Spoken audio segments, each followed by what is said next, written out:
you, but you didn't join. There you go. Nice. Perfect. Thank you. He's not really a joiner. This guy. I'm a loser. Big time. Oh. Okay. Well, I started my Twitch stream. Let's see.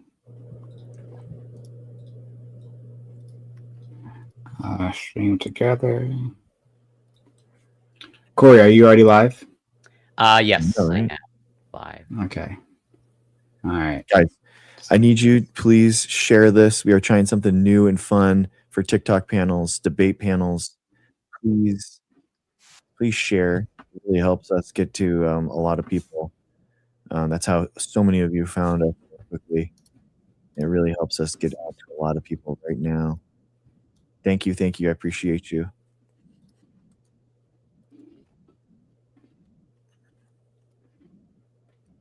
Okay. I think the panel might perfect.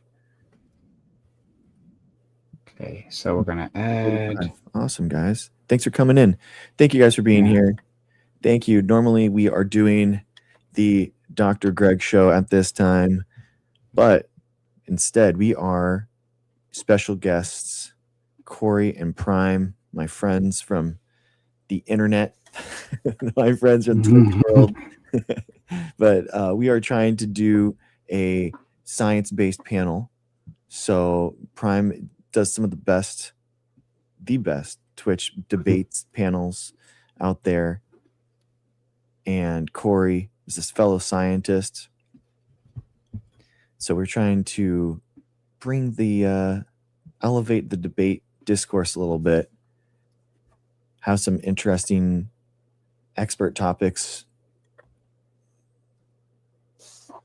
And hey, Corey, we're gonna get good and going right here. Yeah. Corey can't. Sorry, I'm about to say your name like you don't know.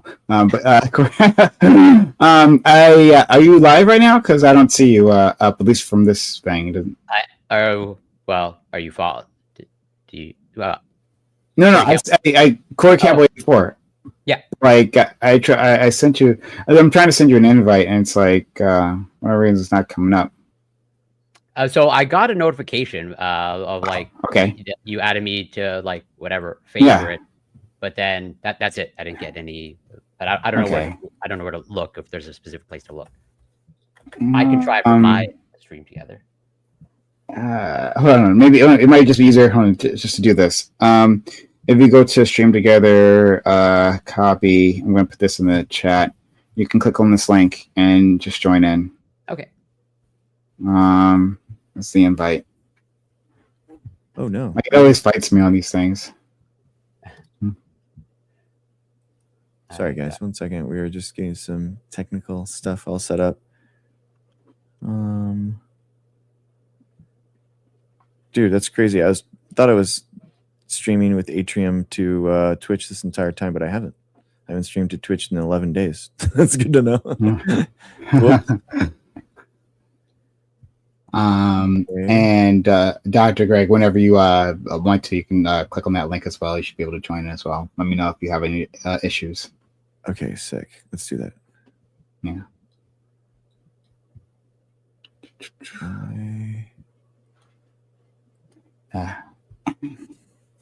So I put in the browser. Do you know if it worked? You're there. Okay. Yeah.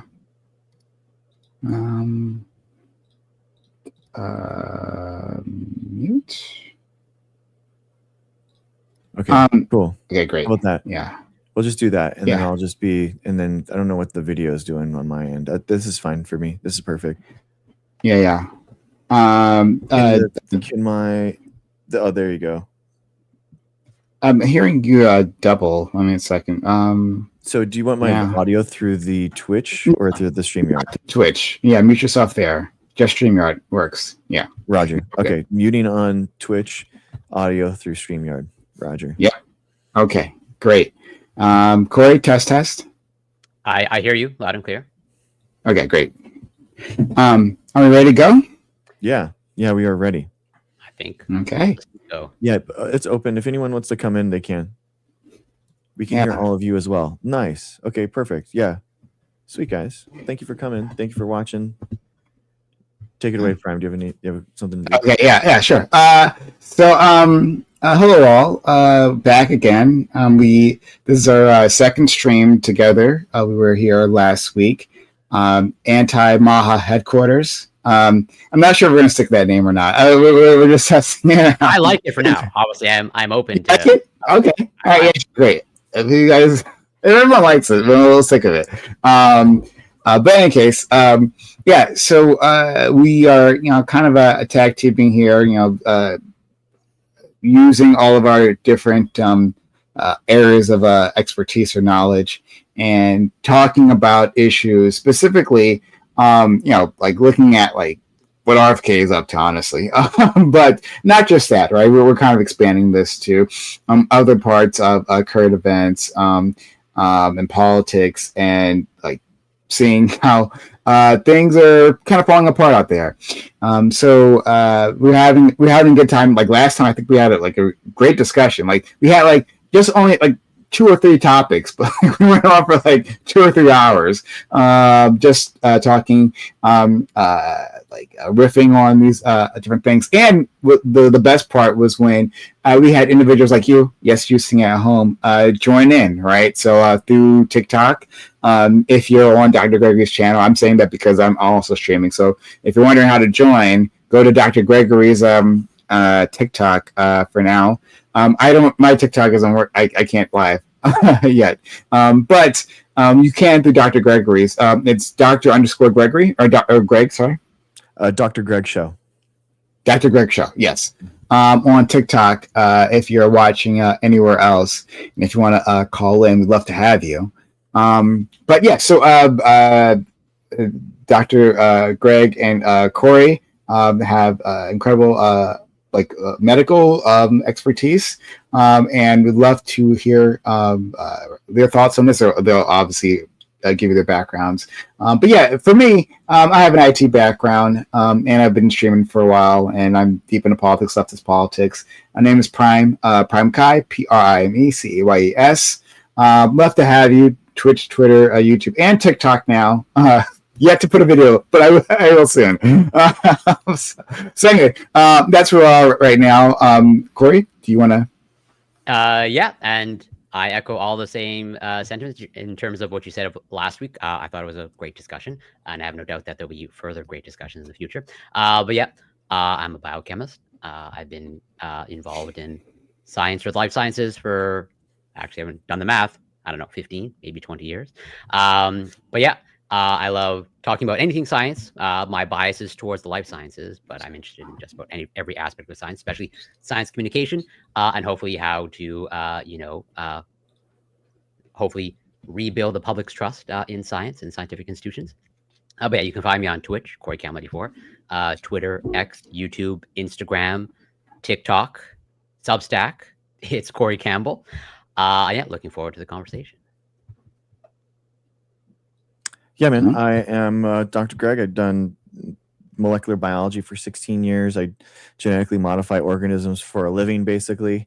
And I have a microbiology PhD and done work with nanotubes and algae and yeast and just making as much protein as possible from a cell, And yeah, so I would love to discuss and figure out how we can go forward and create forward movement in regards to fighting back against all this onslaught against science. That I think that's the biggest thing, is that it's easy to feel so down, and it's easy to, because we are being attacked. Science as an institution is absolutely under attack right now from the Trump administration by the MAGA and MAHA and all those whatever they want to say they are. But all, at the end of the day, it's anti-intellectualism. And the reason why they're coming for science, just like they're coming for medical science, is, people are figuring out how to understand the world, and they don't need to they don't have to ask permission from Trump or RFK in order to know that something's safe or not. And I think that's why they're coming for science as an institution, and we have to back them up. And it's actually been really cool. I just got a message today from a primary care provider, an MD that watches my show, and loves the defense of science, and he feels like attacked just like I do as a PhD, you know. So as scientists, Corey and I, you know, we are being lumped in with the disinformation campaign, just as MDs and DOs and physicians and nurses and public health workers are too. So I think it's awesome to have people like fighting back, and the support has been amazing. So I really appreciate it. Yeah. So yeah, we want to be optimistic. However, it's, you know, we have more bad news, of course. So Corey, do you want to do that story that you had introduced? Yeah.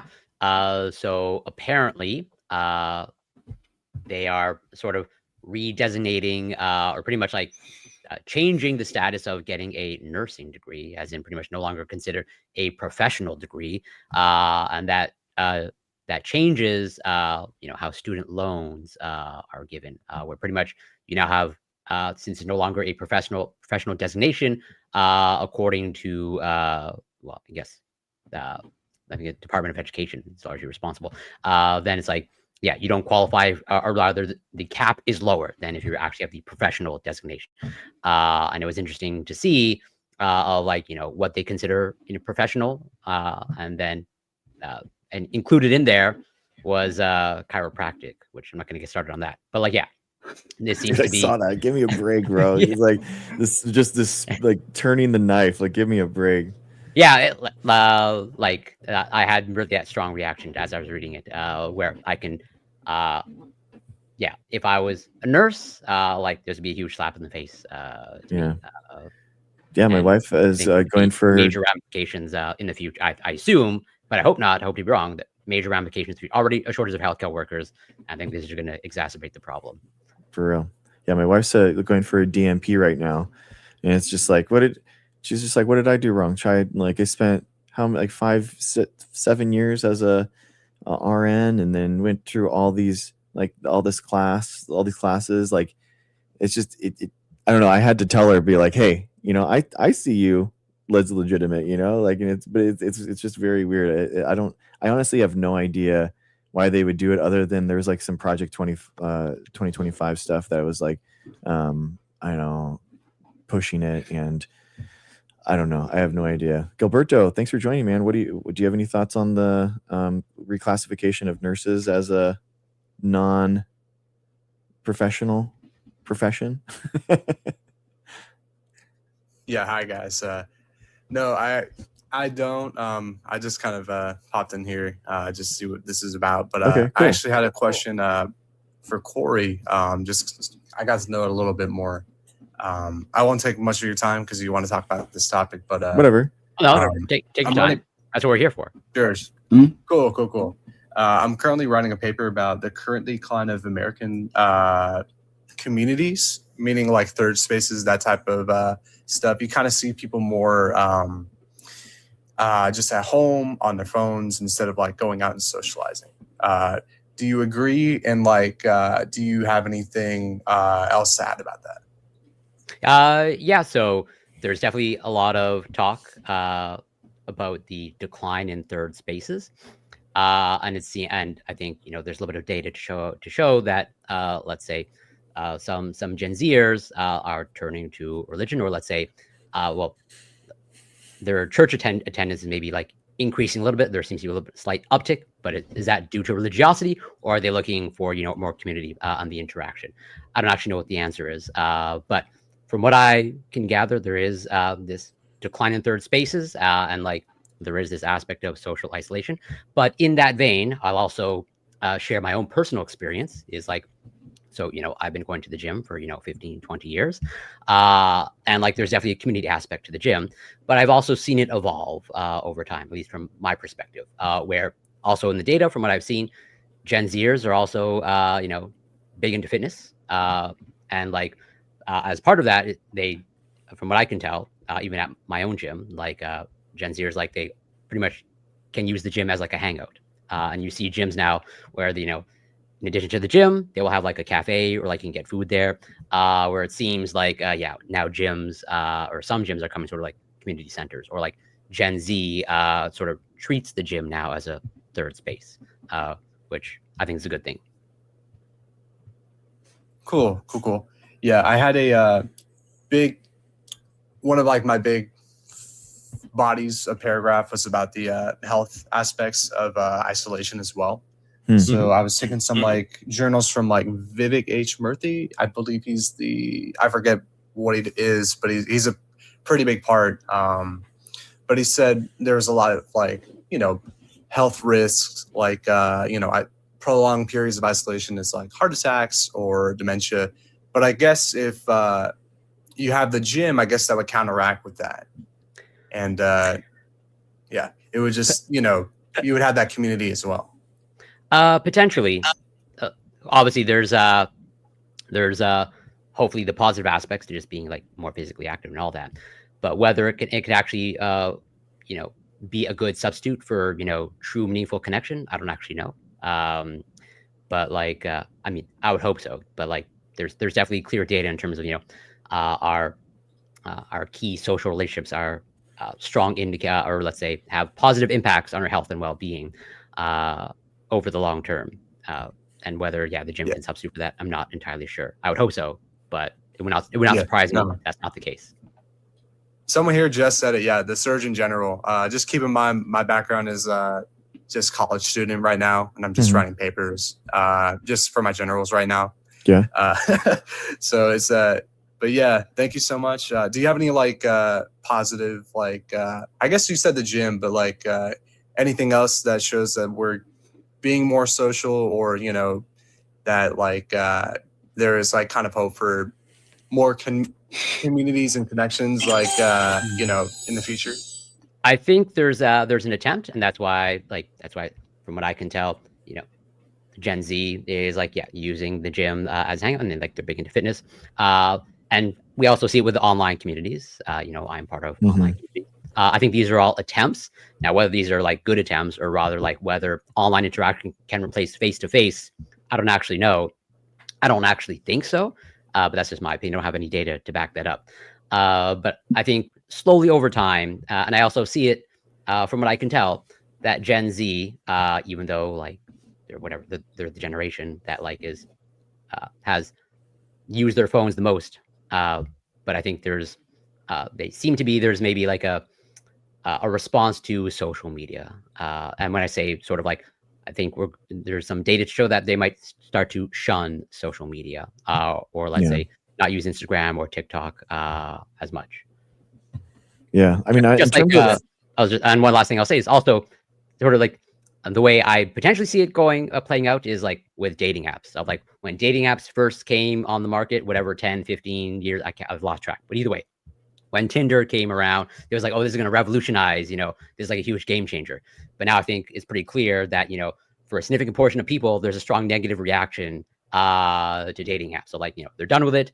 They did not do what they wanted them to do. And like, we're seeing now people, a significant proportion of people of like, shun dating apps. And I suspect and almost hope that Gen Z will have sort of the same experience with like social media. Maybe not totally shun it, but not be as tied to it as they once were. I definitely agree about the dating apps for sure. But yeah, just to close it up too, just kind of related back to Dr. Greg. I'm in college, and I think any medical profession is essential, and I don't know why they changed that.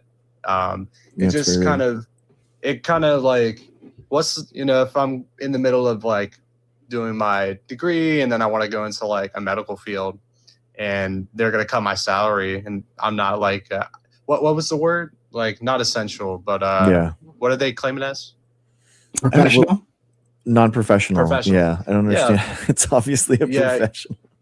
Like, as someone like in the college right now, like, if I wanted that opportunity, and I saw, if you wouldn't be making as much money as you used to, that's a big throwaway. But, hopefully there's like, hope that we have professions like that come back to professional, or like that was a mistake. I don't understand that, but Have a good night, guys, and Thanks, take man. care. Have a good evening. Thanks Nice. for the questions. Yeah, dude, I think that there is a huge problem with, you know, third spacing. I've completely changed, like jujitsu, and doing jujitsu in the last 2 years has like completely changed that for me, where it is that like that space for me where you can spend time, you can go to classes, you can meet a bunch of new people that are outside your social group, and then also just kind of like grappling with someone that you don't know is kind of interesting because it's like a consent based thing and they're all over you, you know, like it can be kind of overwhelming, like having someone's like sweat just like drip on your face, and like it's just kind of weird, you know. And but That is a deep connection for sure. yeah, dude, it is exactly, it really is. And you're it didn't make sense to me how weird it was until I started doing it with jiu-jitsu. My wife does jujitsu, so like we were going through some positions and I was like, oh yeah, what's it, you know, the stack pass here, how does that feel? And then I was like, oh, that's this position. Like I didn't think about that when it was like a 200-pound dude that was pinning me to the ground and like I was fighting for my life. But now with you, I can actually I'm starting to understand why this is a little weird. But it's really it blows my mind, man, how fun it is, and then also how meeting new people, like, you know, I won't know their names or anything, but like the connection that you have with that stranger now is honestly, you know, so much more even than some like friends that I've had for up to like 10 years, or like, you know, it could, because you're really exposed there and like kind of showing who you are, and like you're really pushed up against the, you know, sometimes, and it's like, do I fold in this scenario or do I fight back?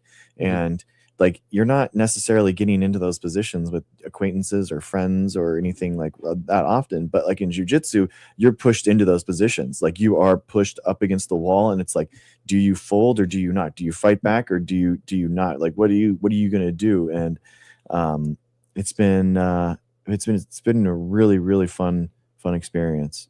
Yeah. So I don't have anything similar to that extent, but sort of somewhat loosely related to that is, so in my area, and I imagine it's probably similar for many other cities. So whatever, 10, 15 years ago, there was like, you know, so I live in a major city in Canada. I live in Montreal. And 10, 15 years ago, there was just like, you know, one large climbing gym. But in the past, like 5 to 10 years, there have been sort of like much more climbing gyms. And that seems to be increasing in popularity. And like now there's like, well, pretty much also, I think maybe bolsters my point of like, there's these now, not just climbing gyms, but strictly bouldering gyms, not like the full wall, but like bouldering. But like these bouldering, like there's now a number of them that like, these are like bouldering cafes. They have the bouldering wall, but then you can like, whatever, get coffee, cool. have a meal. It's chill. Yeah, it is chill. And like of the dozen or so times that I've been, like, yeah, this seems to be like, no surprise, like a third space, where like everybody knows each other, because like, yeah, obviously if you're bouldering, you're probably taking it pretty seriously, or like, you know, for real, or kind of invest in that. Dude, hit the little, that dude, coffee and activity is always a good time, and that's like that's cool, because then you're bouldering, so you're not belaying in, and you're not like getting, yeah, exactly. Okay, so that's way more chill. Rapture, welcome in. Thanks for coming.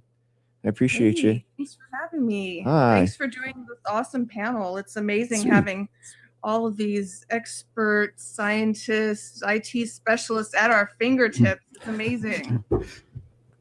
Yeah, for sure. I was gonna talk about how I meet people, and these days my interests are pretty niche. I'm obsessed with native plants. So Dr. Greg, you know this already. Yeah. So I live in California, so my particular obsession is California native plants, but I'm here on TikTok trying to get people to plant indigenous plants wherever they are.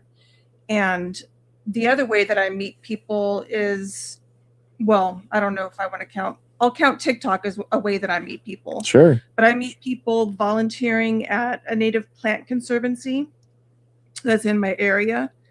And I meet a lot of people that way. And then going to Native Plant Society plant hikes. That's another way that I meet people. And then the other way is dating apps, because I do have success with dating apps, and I'm not a Gen Zer. Mm-hmm. I'm 50. Okay. But Dang. dating apps for me have been a great way to meet people. Nice. Yeah. Can I ask which apps are you on? If you'd be so kind to share that. Sure. I don't mind talking about them. I'm on Hinge and Bumble. Okay.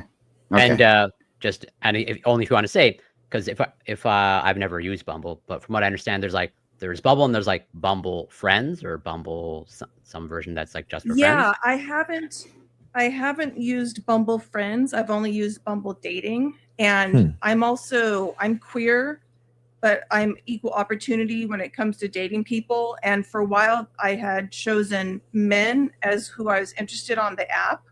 I just thought I would focus on that first. And I just recently opened it up to all genders, and I haven't had that many new people show up, which is weird. I just wonder if it's like a dead zone in my area because I live in, kind of a small town. But yeah, I can't speak to Bumble Friends, but the dating app itself, both that and Hinge, I've met a lot of cool people. I've made friends with people that way. Nice. And I used to use Craigslist maybe 15 years ago. I remember Craigslist. Yes. Way back. And I made friends that way too. There you go. So Rapture, you're just kind of like people that were hookups that became friends. It seems like you're very like courageous. You're going into these new places and really trying them out, like trying these new ways of meeting people, and like also kind of going back to the old school, like let's go to a club and a hobby club, and then trying that out too. I think that's a good way, kind of having a physical activity that you can like team build together is so fun. I feel like that's so like innate to us as humans, is working together as a team in order to figure out a problem or solve something, and giving back to something that's bigger than yourself. That's kind of like what Corey's talking about with going to a gym. You're kind of like helping each other be healthy at the same time of also like a good productive friend that can get you out of the house. I love those ideas. Oh yeah, absolutely. I've made hiking buddies this way, which then reinforces the social loop, because then when there's another Native Plant Society hike, I can talk to one of my buddies and say, hey, do you want to go to this other hike with me? And then you broaden. And actually both groups, the Land Conservancy and the Native Plant Society, the local chapter, they each had happy hours as get-togethers within like the same week locally. And that was another way to get to meet more people with similar interests.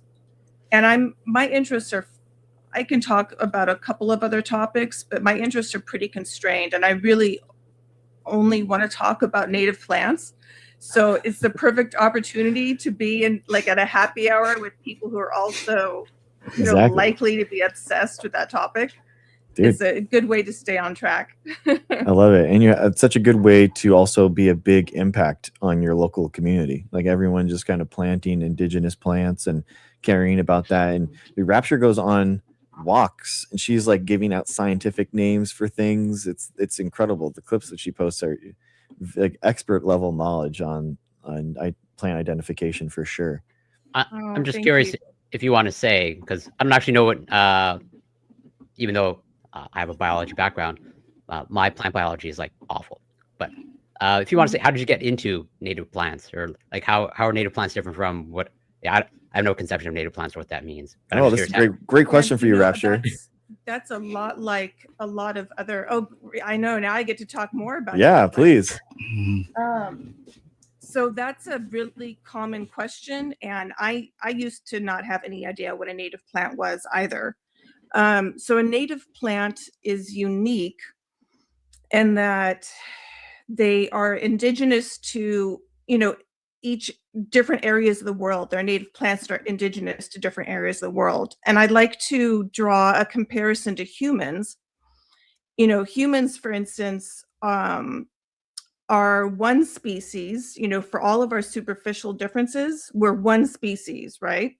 And you find us on practically every continent in the world. And wherever a human is, whichever continent that is, you're still a human in that zone. We're only one species. But when it comes to plants, you have about 200 and I think 80,000 plant species in the world. That's not counting, lichen and algae and stuff like that. I think that's just plants, vascular plants. And you may have an area like California that has 6,000 native plants, and there might be about 3,000 of those that are endemic to California, meaning they occur in California and literally nowhere else in the world. So if you're in Madagascar, if you're in California, if you're in Arizona or New York State, there are plants that exist there that are nowhere else in the world. And there are pollinators that have evolved to be with those plants, sometimes really specific interactions. Like you have Hespera yucca whipplei, chaparral yucca in California, and I think some Southwest states. It's a really dramatic, spiky plant. Sends up a really like an 8-foot tall spire of white flowers. And there's this yucca moth that the only plant that it can grow its caterpillars on, so that's came out strangely, but only plant that hosts that moth is the chaparral yucca.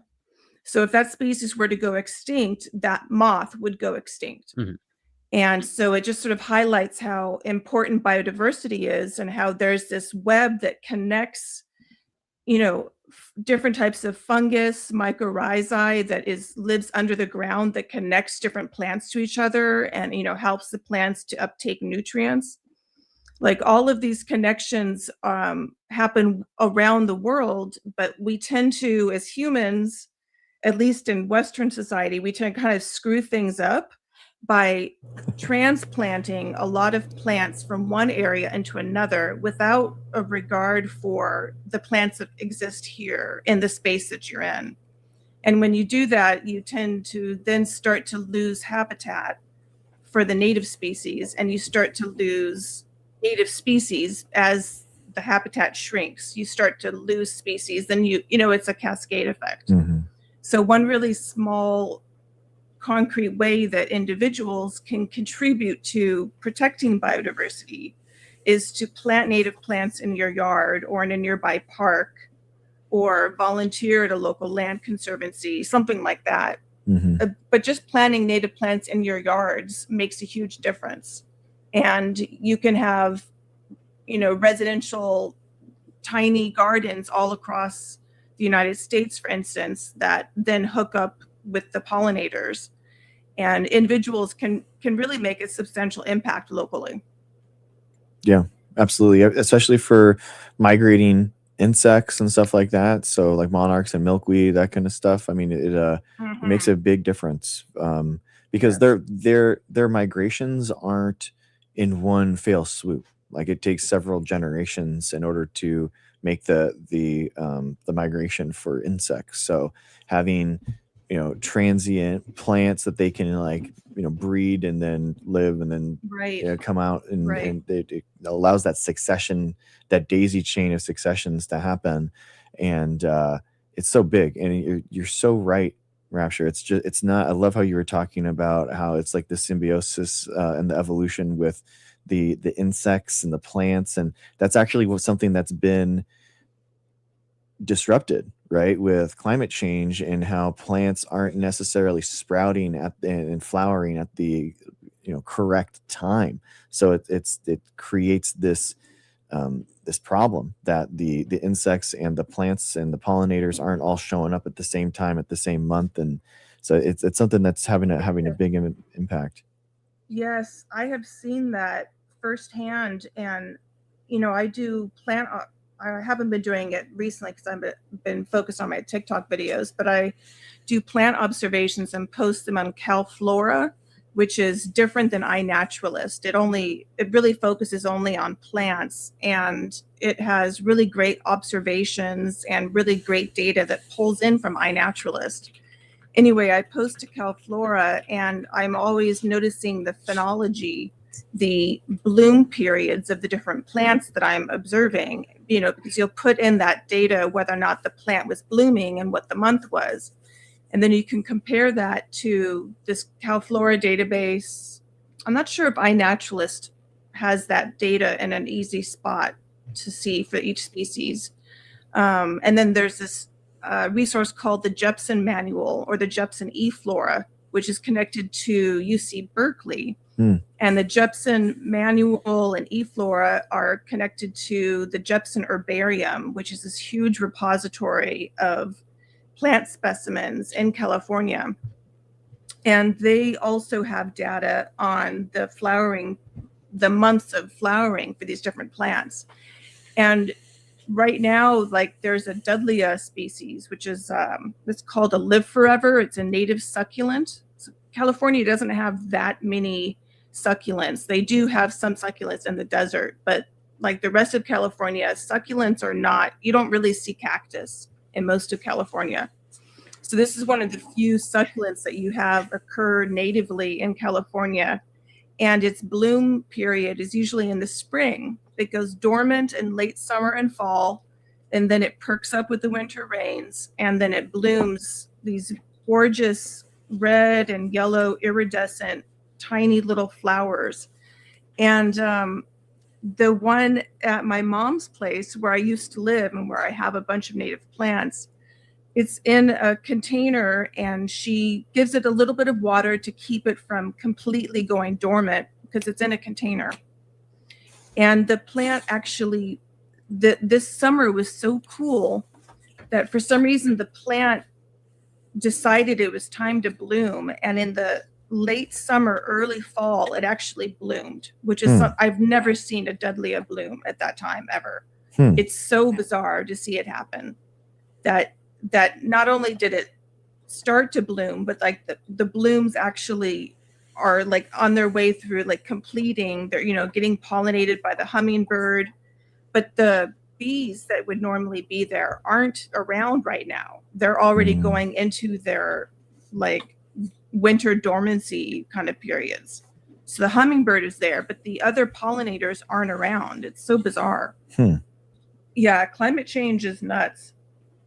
Interesting. I can already see the effects, and I don't know what direction it's going to go in. Wow, that's incredible that you have such an intimate knowledge of the plants that you're actually seeing that yourself already. That is crazy. I mean, I'm not surprised. I mean, the birding community is another one where it's like they can see vast changes in migration patterns already with birds and stuff.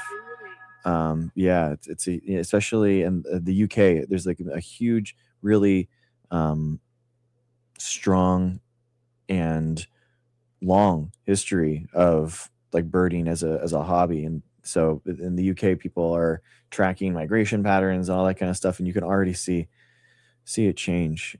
It's pretty spectacular. A lot of the hobbyists are doing it like out of passion, right? And they love it so much. That's why they're jotting this down. That's why they're building to something that's bigger than themselves. That's the whole. That's what humans do best at, and that they're scientists. They're making observations constantly, and it's amazing. It's absolutely amazing to see what dedicated volunteers can do. Yeah. The eBird community is pretty amazing. They collect a lot of data. I know that there's hotspots near where I live, and people are always collecting data for that. That's awesome. But Corey, did what I say about native plants make any sense? Yes, absolutely. You very thoroughly answered my question. Very impressed. You definitely are a wealth of knowledge on native plants. Can't deny that. Is that so? Now that I described it, I'm trying to figure out what hooks people and what can interest them in planting native plants. Sometimes where they live, not everybody has ground that they can plant in. Assuming that you have ground you can plant in, does that pique your interest at all when it comes to growing like a native species, or does it still seem like an abstract concept that? It depends on what you mean. If you mean like, it sounds like, and correct me if I'm misunderstanding you, but you understand you have an interest in like either growing native plants like in the area. You're not concerned with like people growing native plants in their homes, but like I'm all in favor of like having just more plants in general, just in any areas, including cities. But if you're talking about, if you were going to make a garden, though, would you be more or less likely to plant native plants now? Since I would have to consult their expertise on what a native plant is to my area, or like exactly, right? That's exactly the right answer. Yeah, because everyone's going to have different native plants. Yeah, exactly. And you can do that. You can do that by Googling native plants in blank, and you say your county or your town or your state, and look for a native plant society in your area or your province, wherever it is that you live. And there are native plant societies that sometimes they'll have local chapters, but they usually will have a master list of nurseries or of native plants that are common to your area, or of seed starting lists, something like that, that'll teach you where to get started in that. And hummingbirds or monarchs are a good example of that, because so many people are in an area where there's hummingbirds or monarchs, at least in the States. And I always encourage people, like, instead of a hummingbird feeder, to actually Google native plants in my area for hummingbirds, because those bloom times coincide with the native migratory range of those hummingbirds. So the hummingbirds historically only are in your area if their nectar plants are available. So by planting a native species to your area that's been there for millions of years, the hummingbird whose species has been coming to that same area for those flowers for millions of years knows to come because you've got that plant in your yard. So that, that's another way of, instead of feeding them sugar water, you can give them much better tasting nectar through a native plant. That's kind of like, that was sort of a gateway for me with native plants, was hummingbirds, and seeing hummingbirds come to my little, they used to hover in front of my window in the middle of Los Angeles. I lived in Koreatown, a really dense neighborhood in Los Angeles. And there was a hummingbird that would hover in front of my window, and I felt like it was trying to tell me something. And I started off with a hummingbird feeder thinking maybe it was hungry, and I ended up getting into native plants and planting nectar plants for it. It was it's very satisfying feeding a wild creature like that. That's very cool. That is wild. There you go. In generations, they'll say your name. That's right. They'll do thousands of honeybees will do the waggle dance into then. That's right. That's right. The hummingbirds will let me know. Yeah. The chat is. Oh, I'm just now looking at the chats. Yes, somebody in the chat said those hummingbird feeders have to be cleaned out so often so that they don't harm the birds. Oh. Which is true. And you don't have that problem really when you've got the flowers, because the flowers only last a handful of days. That's a really good point. Dang, it's like a natural cleaning. That happens. That's nice. There's cool. There's probably antibacterial properties in a lot of the plants and the flowers too. It might be best if we moved on.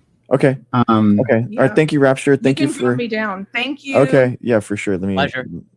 Yeah. Thank you so much. On the note of third spaces. Yeah.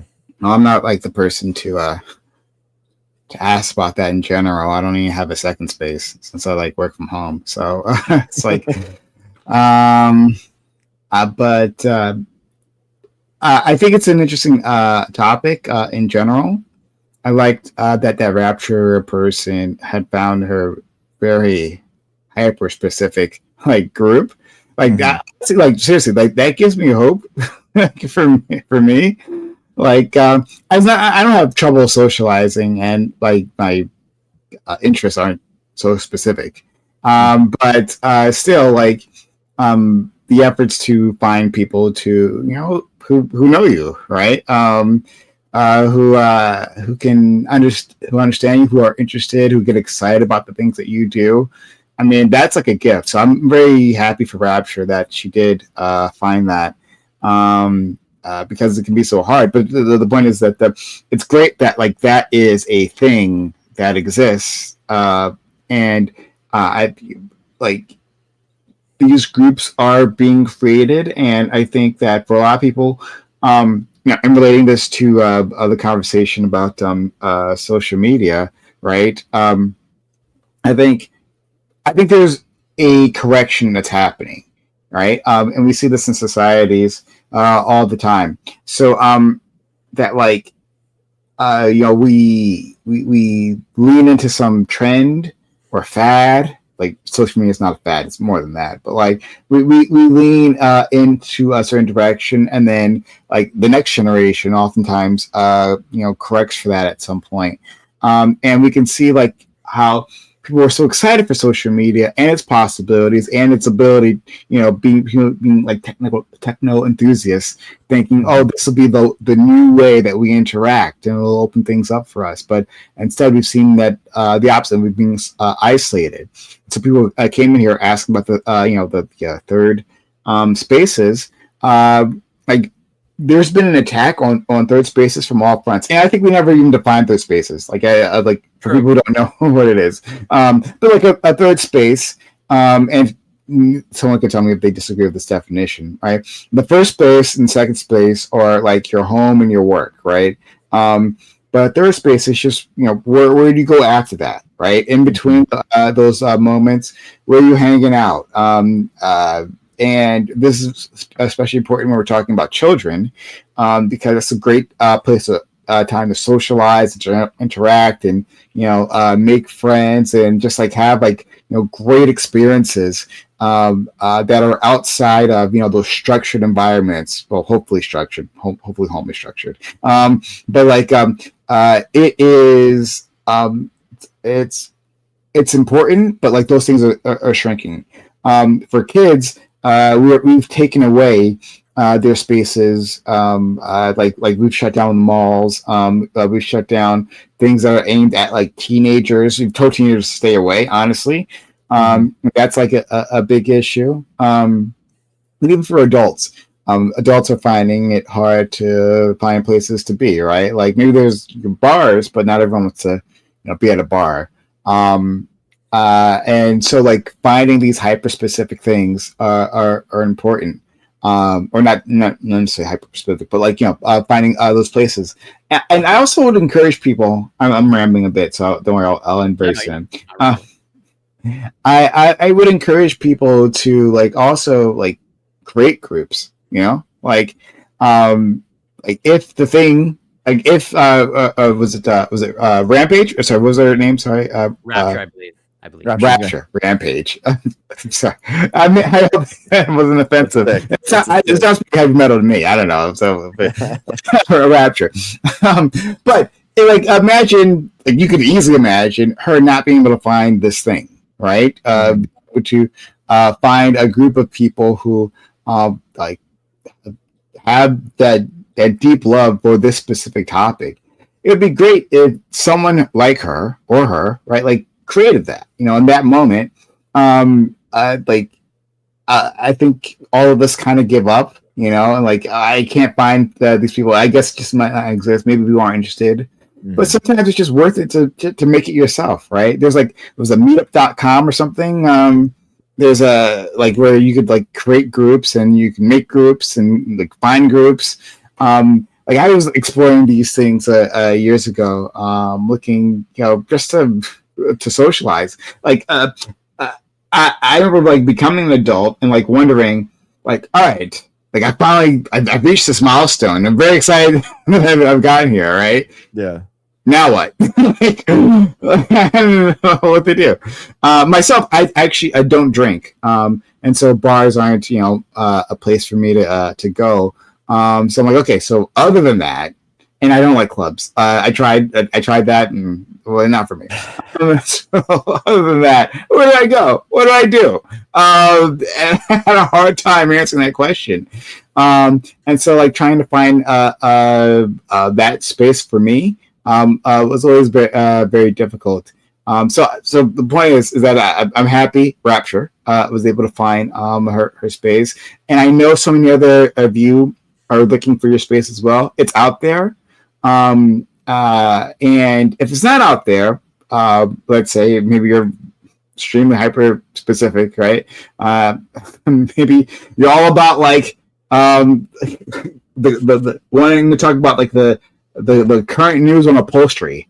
Like what's going on in the wild crazy world of upholstery? I don't know, maybe, right? But if that's the case, I'm sure you can actually create that space and like grow it yourself, and because I'm sure a lot of other people would feel the same way. Right. Bro, it's crazy, like the amount of people that are hyper specific but do like a really good job on TikTok, and they have these crazy niches that are just super specific, but they're so authentic and they're fun, and their videos are engaging. And I saw one with like 1.2 million followers the other day, and I was like, who would watch this? And it's only like this very specific, I forget what it was, where it was so but the person was just magnanimous, and you couldn't stop watching. And it was it's such an interesting thing right now, especially in the internet.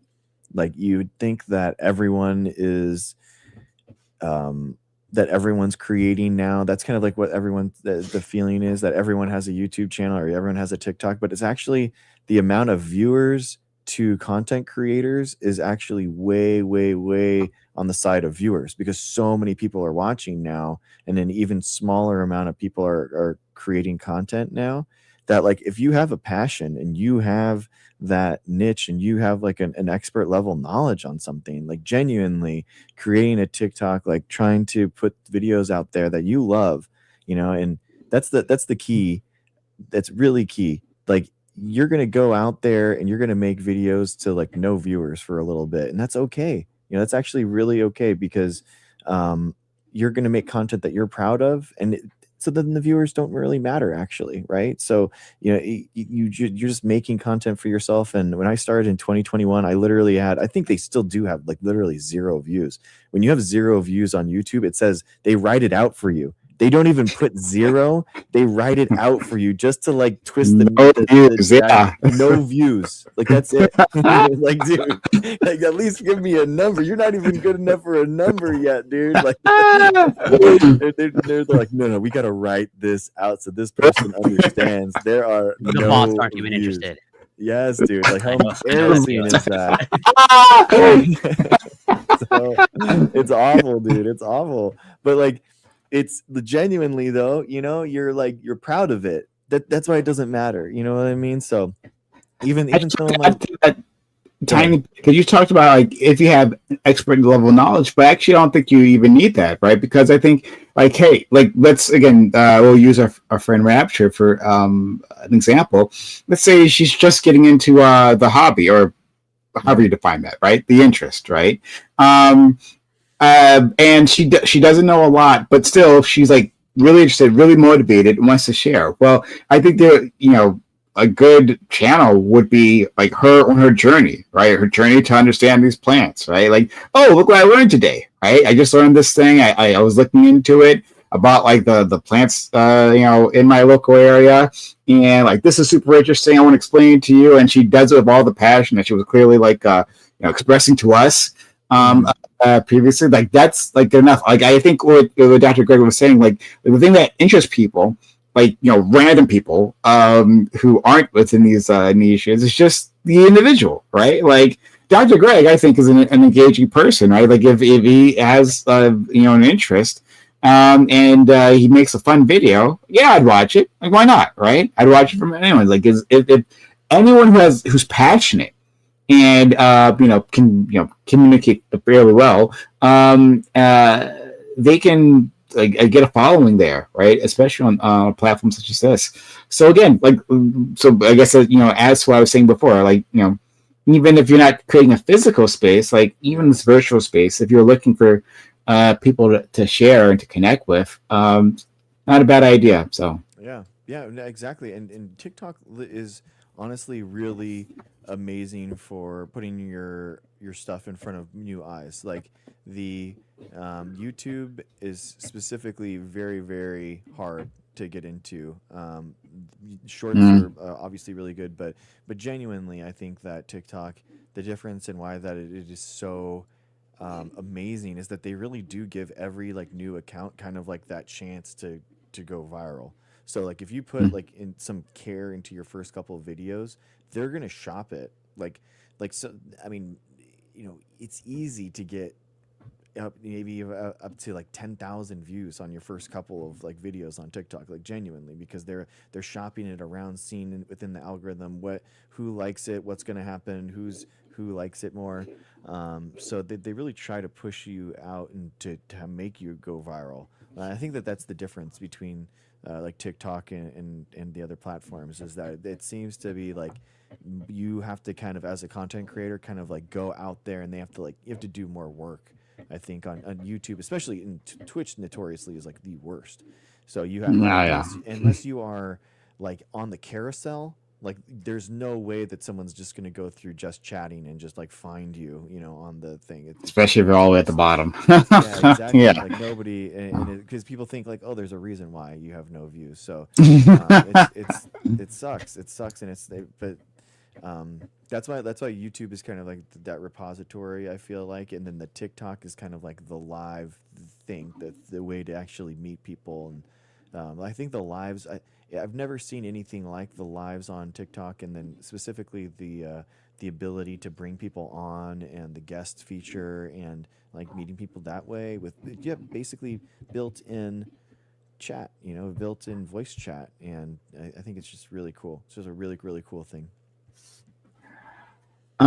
So do we want to get back to the topic we're working on? Sure. I mean, I don't know what else to say other than I think that it's awful that they are, making them non-professional. I think it's a huge, basically the Trump administration's reclassification of these nurses and everything is just kind of a pretty uniquely bad thing.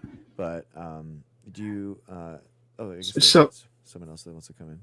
Oh, okay. Go ahead, Prime. Or let's see. Okay. I'll just say that my thought is that one, my big problem with this is the framing, as if the state of affairs that we're working under, that your wife is working under, she's going for that advanced nursing degree, right? Yeah. Is good and normal and should continue. Now, screw what Trump is doing, right? If these people need access to loans, right, access to credit, so they can, achieve their goals, then let's absolutely do that. Especially, federal loans are, have better terms to them. So, great, right? However, I mean, people go $100,000, $200,000 in debt to get an advanced degree. I think that's the real issue, right? And I don't ever want to lose that in this country, we don't invest in these people. Your wife is doing exactly what we would want, right? She's advancing her professional aspirations, right? She's passing the class, and she will add more to whatever organization she ends up landing in. That's exactly what we want, right? Especially if we want to have a knowledge economy. And so we would want to support these individuals. We would provide financial support so that they can actually accomplish that. At least, I mean, that's what I would like to do. I don't like this idea that we just kind of naturalize this thing. Oh, of course, yeah, you're going to be a doctor, so that's $200,000, $300,000 debt. That's just a normal thing to do. And again, this debt, like it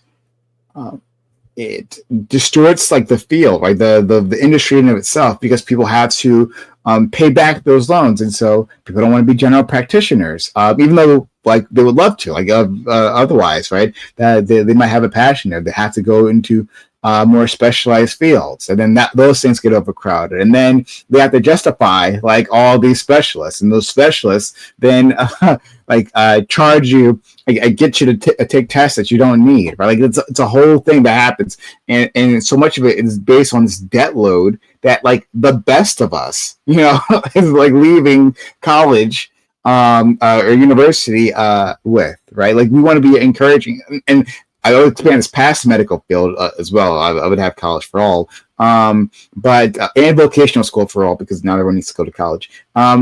So like I would, you know, pay for all that, but the very least, right? Especially in this country that has a oncoming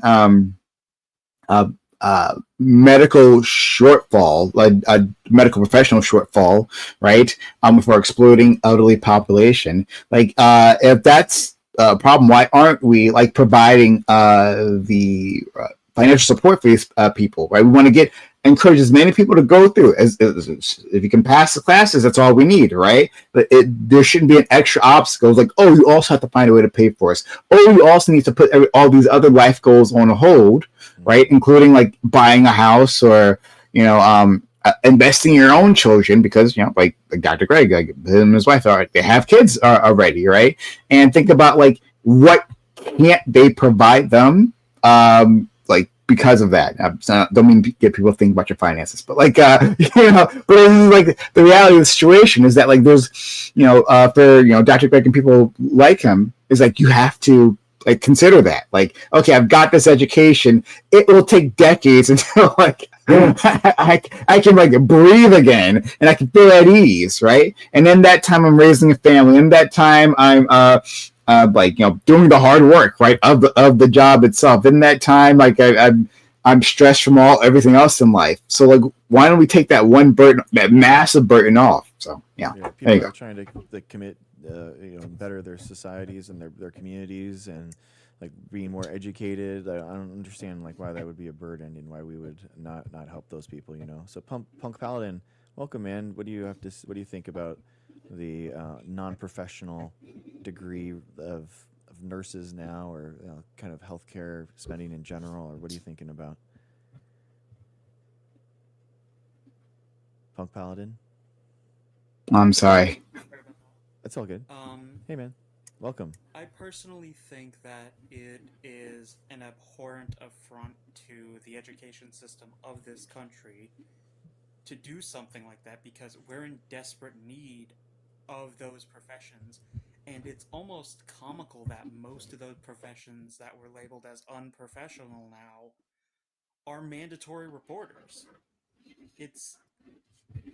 And considering the what's her face, our Secretary of Education, she's also Linda had McMahon? her own sex scandal outside of the Epstein stuff. She's wrapped up in the Ring Boy scandal, and the fact she's going after mostly mandatory reporters, it's a little bit ironic, but at the same time, I think that this is an abhorrent affront to our education system, because we genuinely need these professionals in our country. And if our president, the troglodyte that he is going to constantly be trying to push out immigrants that can facilitate these roles, that are educated in these roles, then we'd have to fill those roles ourselves. But by making these labeled as unprofessional, we aren't going to have people wanting to facilitate filling these roles. Exactly, man. And Skog actually is like applying to med school right now, so it's actually really cool to ask like Skog. I mean, what are you feeling? And like the other people, do you have peers that are also applying now? Like, yeah, what's your feel in this situation? Yeah, it's actually kind of scary. And thank you for having me on panel, Doc. Of course, man. Just right now, it's just a lot of uncertainty, right? When I'm applying and I see like when you look at the statutes in the big beautiful bill, what you're told is that you will have a certain cap to the amount of loans that you can take out, right, for medical school and for nursing students as well. So not even just me, but nursing students, right? Going back to that conversation, and when you crunch the numbers, it is just not realistic, right? For there's supposed clauses and stuff like that that claims that you can work it out and you'll figure it out. Their expectation for you is to work while in medical school, have like a full-time job while studying And medicine, that's right? frankly unrealistic because of the standards of study you have to uphold. Exactly, yeah. And then with that said, exactly, for if you crunch the numbers for what is traditional or what is expected or what is considered even pushing it far and like, getting a part-time job in medical school, you still can't pay for your final year. And that's on you. You have to figure out out of pocket what to do with that. That's $200,000. I don't know where I'm gonna get. So I hope personally that by that time something will happen. I personally have waited a long while to apply for a graduate school because of making sure that my family was financially secure, making sure that I was financially secure. And now there's new wrenches in the system.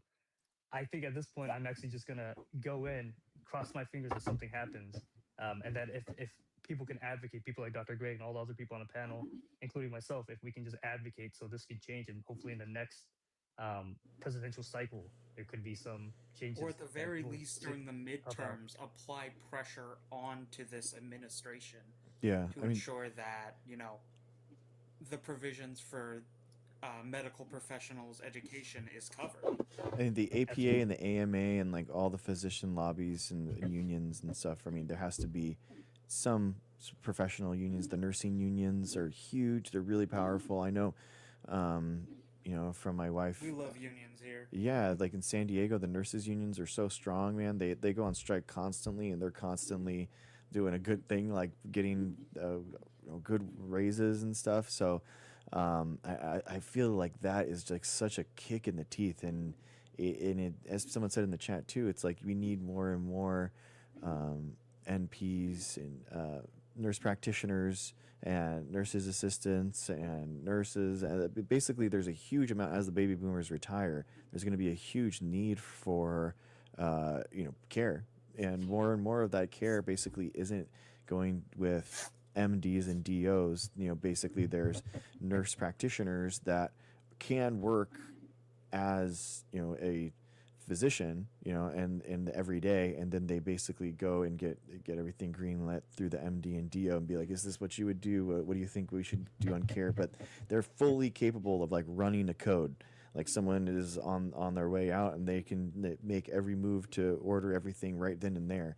So that's why they're used so often, and it's just kind of like where the future of healthcare is going. So it's just very weird I mean, to and it's be not hurting that. just like doctors and things of that nature that the baby boomers are going to need as they retire. They're going to need people at the retirement homes. But, our president is arresting all the people who want those jobs. People in America don't want to do those jobs. And we have a lot of immigrants that come here and facilitate those jobs for us. But by taking them out, we are, making a massive hole in our job market, not just employment wise, but also to take care of our elderly, because this nation hates you if you are poor, if you are a person of color, if you are LGBTQ, if you are a woman. If you are not what they hold to a high standard, they don't want you.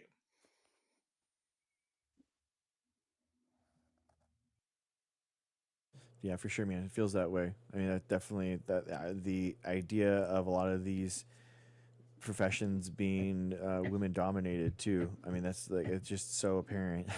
It's so apparent them trying to kind of make the traditional stay at home mom, like, why are you going out there in these jobs, kind of. I think that's what it feels like to a lot of these guys, like JD Vance, and when they talk about these issues, like they don't want to facilitate the degradation of society in their minds. In reality, it's like it's fundamental that we have everyone involved in the economy, that everyone who wants to can, and a lot of these nursing jobs are female dominated. I mean, it is a weird thing. I mean, if you think about it, but I mean, most people, men and women alike, prefer women to be doing that stuff.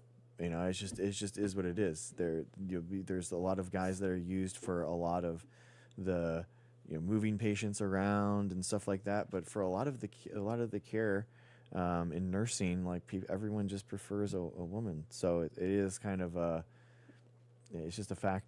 It's just a fact of life. No, I agree, and that's so.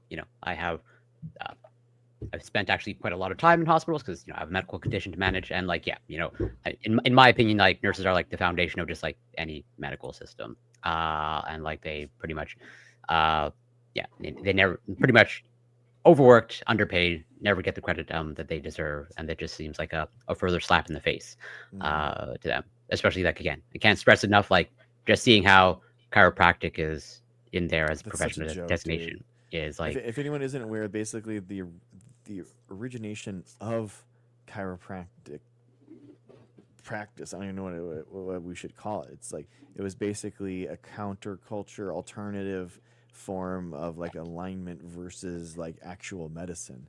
So the guy was like an actual like crackpot insane, and so the idea that it's like that's okay and be like professional, it's so wild to me.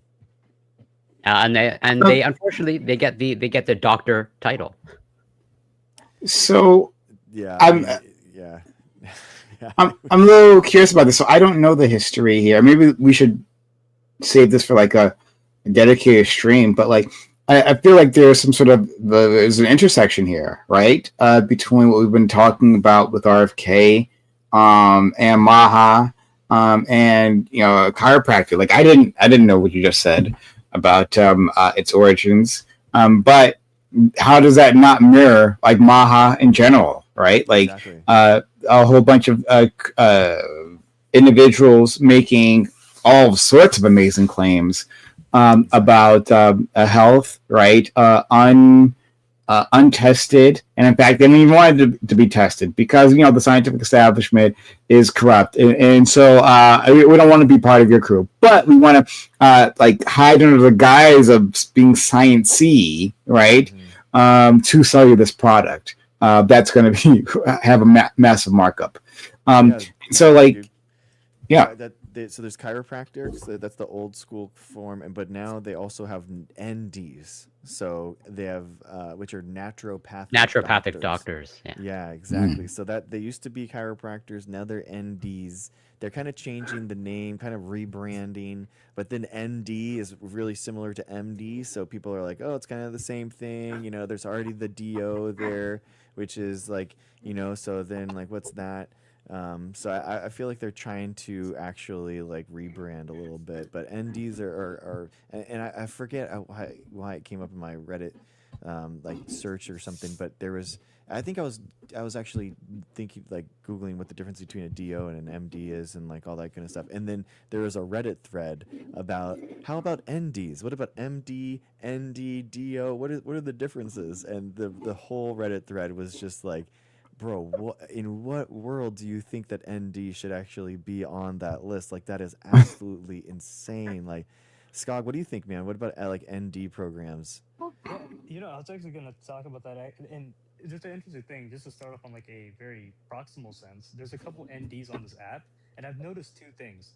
One, there's been many times where doctors, or sorry, individuals ask this individual, "Hey, you're a doctor, right? You're a MD, like M as in Michael, D, right?" And I think they play into that like that little bit of a misunderstanding, and they're like, "Yeah, I'm a doctor, but you're an MD." ND, they say it quickly. I'm an ND. I'm an ND, so they can pull in more people viewing. They'll never specify what type of doctor they are. They'll never correctly Wow. say that. So I've noticed the underhanded tactic that they do on here. There's been a couple times where they even spoke about certain topics on many different political stuff regarding abortion to trans Oh my validity to whatnot, gosh. and that's not a space where they can speak on or they have the background. But they keep saying, "I'm a doctor. I have authority," Hmm. which isn't appropriate because of how their background is, right? So And that's just an underhanded thing they do.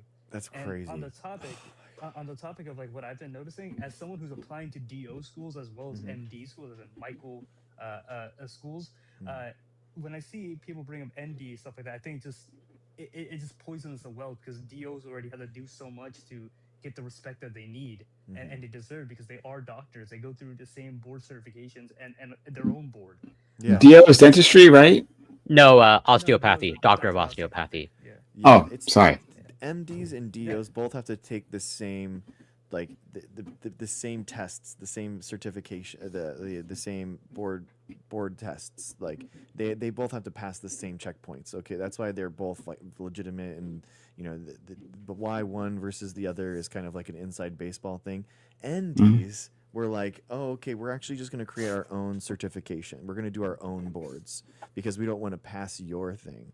But we're still going to study for boards, so we're still going to call ourselves doctors, all that kind of stuff. So they've created an entirely different like toll that they have to go through versus MD, DOs are both legit.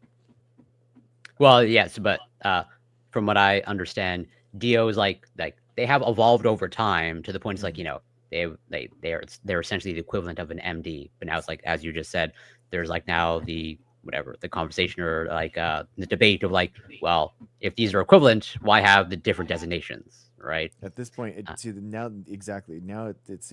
I mean, I can understand why you would have different routes to that. I mean, as long as you're using medicine and science in order to understand like what's actually going on, like there's in science there's so many different approaches, so I could understand there'd be another philosophical like viewpoint, and as long as you're giving medically like similar care, then I can understand thinking about something differently. But like naturopaths, I mean, the problem is that they're not using science at all. They're not actually using any evidence-based practices. They are doing harm, like legitimately, because they have their own subscription services that they're going to be giving people to. I mean, I don't understand like the accountability and the hyper hatred for pharmaceutical companies and the fact that they are for profit. But the pharmaceutical company isn't the same as the MD, guys. Like, you're not going to your physician to get the pharmaceutical products. That comes from the pharmacy.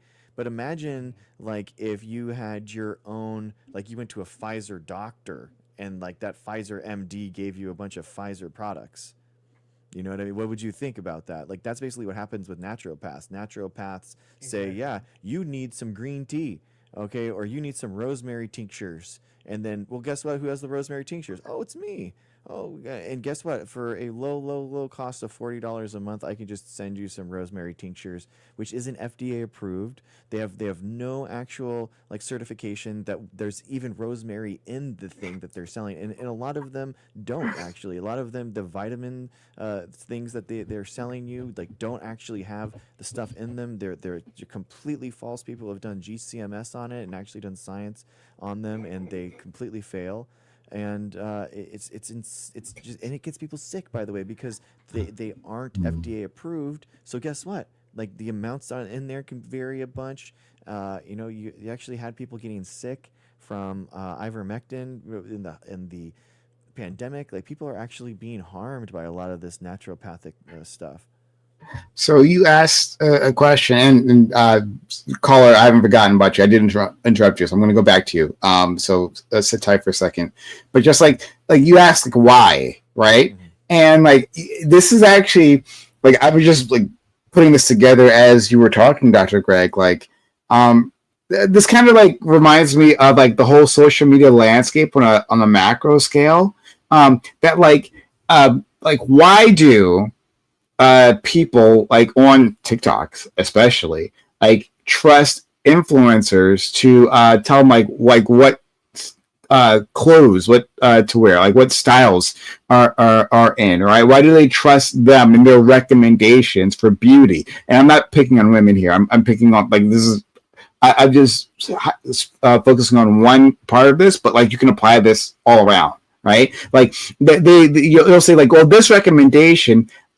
This is good because I know this person, right? Like I've watched their content and I can trust them in their recommendations, and so I'll take their word for it. But on the same end, for these naturopathy individuals, right? Like, hey, like I've made content, we've gotten a parasocial relationship started off. Like I seem trustworthy, right? And so I'll tell you, this is like worth your time, right? And something you should put in your body. But also, right? So there's that. But secondly, it's probably also that um, like I don't trust those corporations, right? Like I don't trust the pharmaceutical companies, right? And I don't like to be sold to by like clothing companies or makeup brands, you know. Like that seems impersonal. I don't like it, or like somehow shady. But those same brands, right, can like pay the influencer to say the same things, and then people will buy it then, right? Just because like it feels like there's some sort of connection there, but it's like all imaginary, and that influencer is indeed trying to make money, right? Like, and it is indeed has all those same uh, like corrosive is not the word I want to use, right? But just like the incentives, yes, financial incentives that will tilt their recommendations just the same, right? So all those things still exist. So yeah, I'm sorry, Cole, I did interrupt you before about dentistry. So sorry about that. Like with TikTok, dude, like I had someone coming in here saying that vaccines weren't safe and that you shouldn't trust them because of pharmaceutical companies. And then that same dude, I go on his profile, 1,000 pages about how supplements are actually, you don't need them, and nonsense about how you can just have like a perfect immune system and you'll never get sick. On his TikTok shop, all those supplements, dude, all those supplements are right there. And you're just like, dude, the guy's like literally like creating money and making a market for it on this TikTok shop, and like he's actually getting paid for those, buy those products, the commission on those products, man. It's absolutely insane. Envy, how you doing? What are your thoughts? I'm doing okay. Yeah, I just wanted to chime in kind of with the whole the why thing. That's kind of where I came in. It starts from some type of harm from the system, right? Whether they saw someone else be harmed, whether it's perceived harm that wasn't real, whether it's real harm that is real and now they don't trust the system. Like that's where it begins for people. And hi, Corey Prime. Y'all don't know me, but I'm a previous anti-vaxxer. I'm a current medicine skeptic. I advocate for medication harm and psych med harm, which a lot of people do not like, but that's okay. Wait, to clarify, I'm being a little bit facetious, but you advocate for medicine harm, or like you want to minimize medicine harm? Oh, because I was harmed by psych meds. Okay, I understand. And so I advocate for like black box warnings and things like that. But anyways, so specifically benzodiazepines. But anyways, so I understand. So people have experienced, what I'm saying is people have experienced real harm by these things, right? So I think it starts with some type of real harm, but then what happens is that it spirals. So there's reality, and I think Dr. Greg, we talked about this at one point when it came to RFK, and these types of people that have influence. So like they know part of the truth, right? So they might know like, okay, part of harm that's been done to a demographic of people, right? And I'm not even necessarily talking about vaccines.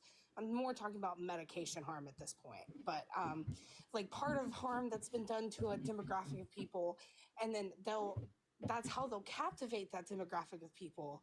And then they'll string them along towards all of these other things that are not real, that are conspiracies. And that's how they get red pilled through the media that you guys are talking about. And the reason I know is because I fucking experienced it.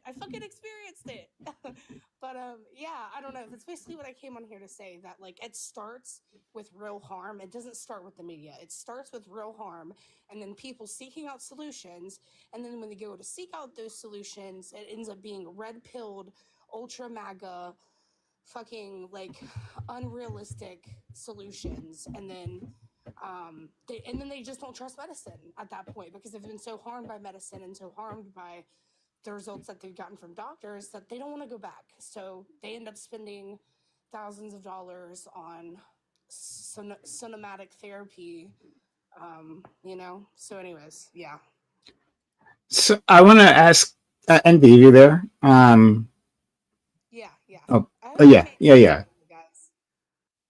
No, that all made sense. Yeah, like the thing that I picked on you touched on a lot of interesting stuff, and I'm first of all I'm sorry that you suffered that harm. I want to make sure. Yeah, sorry about that.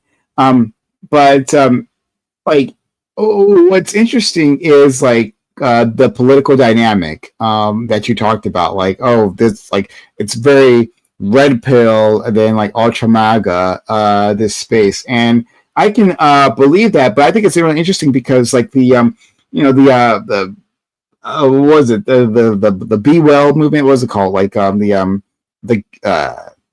the movement to basically to take control of your health, right? Like there's a name for this. I'm blanking. Yeah, I can't remember it either, but I know what you're referring to. Yeah, I'm blanking on the name right now. But like that was very much like left coded, right? Like there was like a lot of people who were saying that I don't know like this is like it was more like a Democrat thing. It was more like like a well-to-do liberal thing, right? But like it's moved away from that, and I'm curious as to why, and I'm wondering like this might be blinders because I'm on the left, right? We're pretty far left, and so like it's I'm hesitant to say this, but like it feels like that on the right, like there's just a lot more room for scams. That like there's like that is like accepted there. Not that people don't get scammed on the left. Not that there aren't dishonest people on the left. They are absolutely 100%, right? But like the tolerance for like a scam industry like this, I don't know like how far, because like the left is like even if we don't always get it right, like what the science actually says, right? There still seems to be a tendency, right, to like look for like scientific truths and like maybe not always like necessarily trust experts, but just like trust a preponderance of data, right? And it seems like, and again, just maybe because I'm on the left and I like to think better of us, but it seems like on the right, there's a lot of space for just like straight up no screwing around scams. So yeah, like NB, if you're still there or anyone else who wants to comment on that, like, do you guys feel the same way, or maybe am I just like having blinders on from my own side? No, I think I'll let you're absolutely NB right. share that. Yeah, go ahead. Sorry, No, well, no. If anyone wants to speak, I'll let anyone. Yeah, anyone can. Go ahead. I think you're right, but I also think it stems from vulnerability. So I think that a lot of this stems from like vulnerability, like lack of access to education, lack of access. Because I mean, when you think about the demographic of the right, lack of access to education, but lack of access to education, but also vulnerability. So I truly believe that a vulnerability has to happen for these conspiracies to start developing. Because if a vulnerability does not happen, if someone does not go through something for them to stop believing in science, then they will never stop believing in science, if that makes sense. Or they can be brainwashed, right? Like, I feel like those are the two catalysts, but they have to know someone that's gone through something, or they have to go through something themselves. Anyway, sorry, shut up. You're all good. I mean, that's brilliantly said. I was gonna just say that it is. It's almost like a lot of these snake oils are coping mechanisms, and a lot of people on the right are just looking for coping mechanism after coping mechanism to just substantiate their very invalid worldviews. Yeah, I agree. Hi, Michelle. Welcome up. Do you have any ideas or any thoughts? Absolutely. Very good to see y'all. I did want to say, NB, I totally hear what you're saying. And also to add on to that, it seems like a big issue that tends to be a sticking point for communities that have a history of, distrust within the medical community, and also the medical community that is doing the research that, frankly, in the end, will benefit everyone. I think that keeping those two things in mind is important. And also, I do think that NB is not necessarily wrong with the fear of engaging in an endeavor that, I mean, it's been bolstered by whatever, a decade, 2 decades of science, and still having that frustration and hesitancy of actually engaging with full trust to that. So that's what I was thinking. Yeah, how do we rebuild that trust? So for definitely like marginalized like communities, it's being pushed out for so long, and especially like the Tuskegee experiments and that kind of stuff, where it's just and we are seeing like a huge decline compared to everyone else in like African American populations for vaccination rates, for example, like in comparison. So it's having real world impacts, and I don't think that their trepidation is wrong, but I don't know if the science is being communicated well so that they know that nothing like that is happening again, and that like the scientific process is completely different than like how it was in the 1950s to the 1970s.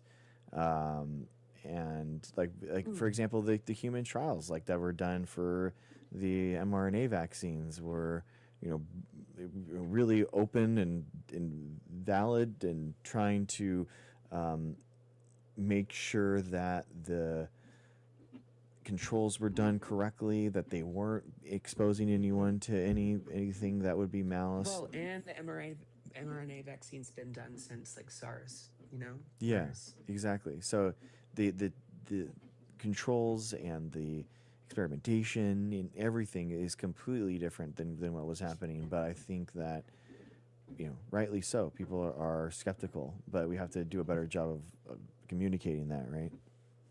Yeah, and I just want to sort of also expand, or also maybe share a little bit of my experience. So I totally take, and I think I understand NB's point in terms of like, if you've been harmed, or if you had a negative experience with either the medical profession, or like you have been harmed by a medication or multiple medications, you will understandably be like further skeptical of the medical establishment.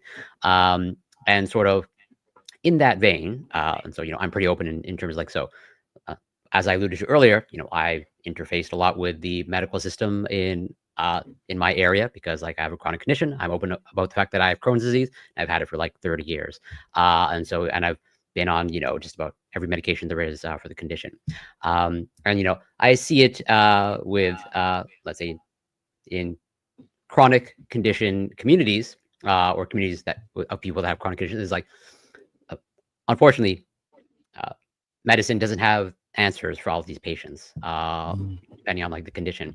And it's like, I definitely have been in like the frustrating point of like, medical options have now run out for you. And so it's like, well, what do you do? At least in my case, it was surgery. Okay. But then for other cases, like, well, then it's like, well, if the medical system doesn't have answers for you, it's like, you will understandably turn to like the alternative, because it's like, unfortunately, well, I mean, as they should, but let's say, unfortunately, when science or a medical doctor doesn't know or doesn't have an answer for you, they're hopefully and are transparent with you of like, I don't really have, or I don't know, or I'm not sure, or it's like, yeah, the options here aren't great, as opposed to someone else who's like, the quote unquote snake oil salesman is like, well, no, I do have the answer for you, where it's like they can prey on these types of people, and I see it all the time, because it's like, especially with individuals that have a severe form of my condition, it's like the medical options. Sorry, was I cutting you off? I didn't catch that. All good, keep going. Okay, I just heard something. Sorry. So yeah, with individuals that have like a severe form of my condition, it's like the medical options or medication options are not that great. And so it's a pretty regular occurrence of like these people tend to turn to alternative therapies that doesn't always have the best outcomes. But it's like when you're out of options, it's like, yeah, you will understandably turn to these things. Or if you've been harmed by a medication, you will also turn to the alternative or be further skeptical. So I take the point, and like I can empathize to a certain degree. What do you think about that, Skog? Like when you're trying to learn, like kind of about this stuff, and I think about in terms of, you know, consent in medical, and we see that a lot actually in the medical bills that are trying to be passed in the MAHA stuff. These 400 bills. A lot of them are all in the name of freedom and liberty, that I can choose what goes into my body. But like as a physician, like am I consenting? I'm consenting to the whole process, aren't I? The idea that I need to consent at like, am I consenting to you to cut me? Like, well, no, but I'm consenting to you to do an operation, and through that operation is going to be a cut. So like, do I need to give consent at every step? Does medical community need to, or like, how do you think about that? You know, this is only an American problem, right? Like when we see a lot of these things, like these like in other countries, people do not make such a debacle over these types of things, and you know, this radiates out into so many issues, and a lot of it stems into things like like for example, when a person who's MAHA says that, hey, I don't need to get vaccinated, it's every man for themselves, I can choose what goes into my body, it's just negligence, right? It's just overall just unfair. And then going into this case of like bureaucracy, with now we had to consent on where I can cut you, what I can do. I'm gonna get in trouble if I overstep my boundaries because I'm now infringing on your supposed self autonomy in this state, right? And it is such a only an American problem, and I feel like the only way to solve this is just further education, right? Understanding of nuance. You brought up a good example with that operation, right? If someone goes under operation, is under and is getting a cardiac bypass, imagine you had to have like a checkbox of every consent for every little incision, for every stitch, for every suture, for every whatever. That would just be absolutely unreasonable. And as someone said in the comments, it's a unique problem only to America where you see this occur, and it just stems from what I'm gonna say, lack of education and a need for. And you know, I've been saying this too, and maybe this is a little bit like a little bit shots fired, but I think on the right, a lot of people are just looking to become a victim at this point. They're looking for whatever they can to claim that they've been infringed on, that they're a victim in this situation, that they got someone told me on my live before that because I was muting them because they kept on over talking my guests, I was stomping on their throat. And I'm like, that's the most absurd way to describe that. You're literally talking over my panels trying to explain a concept to you. I feel like that's just their ideology. They just think that way constantly. Can I give you some pushback here? I don't think this is a uniquely American problem. Like, I mean, first of all, our Canadian friends, our poison tends to spill over to them a lot. So, you know, I apologize to them, first of all. But beyond that, right, like, sure, maybe MAHA in a specific virulent form might be quote unquote like uniquely American only because it came out of an American context, but like medical disinformation has been around for as long as we've had the idea of like medicine. There have been individuals, you know, selling, you know, like snake oil salesmen, like for quite a long time, and like you'll still see it today. Like you'll see it through religious groups, right? Like, hey, well, there's Christian Scientists, they're a thing, right? And you can, you know, pray away the cancer or whatever the hell. So I guess I push back, and you see it in other countries as well. Like I guess I reject the idea that it's a uniquely American issue where like people searching for answers. And NB previously, I think she, you know, really hit the nail on the head. when she was like responding to me, that yeah, it's like an initial trauma or some sort of incident that usually sparks this.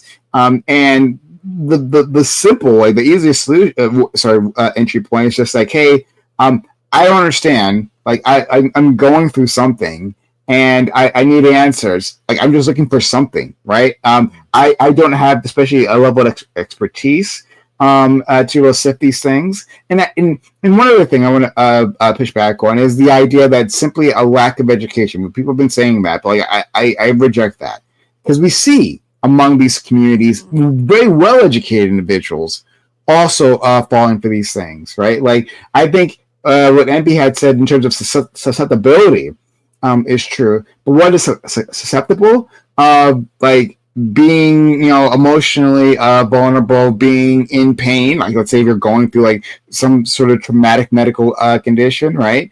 And maybe not having a support network and finding community among these individuals. Like there's all kinds of reasons like being there, but like simply not having that not being educated, I don't think is necessarily the case, and that like this is just a thing Americans are dealing with. I reject that, but you can respond, please. Yeah, I think you see it in data specifically with the UK. So like in the UK the United States is ranked like 200th in death per capita for the COVID-19, and the UK is like right down there with us, like 205 or something. And it's like I think that both of us are uniquely like susceptible to the disinformation campaigns that like happen. But I do think what Scott was talking about is that like the American exceptionalism, patriotism is too often like conflated with expertise. Like my ability to say something and a First Amendment right to be skeptical and talk about something, is conflated with like an expertise level, ability. Like your opinion is just as good as someone else's. I think that they're both. It can be. I think both can be true. But Corey, what do you think about as a Canadian? I mean, what do you think that a lot of that anti like medical science conspiracy theories like bleeding over? Oh, it definitely bleeds over here, especially as I think I mentioned last time. Canada just recently lost their measles eradication status, or measles being considered eradicated, because like we have now a consistent outbreak of measles here. Largely, well, not only, but like it seems to have sprung up like in Alberta, but there's other provinces as well. Quebec is definitely also, but like yeah, but so all that to say is I think that's a clear indicator to me that of medical misinformation spreading.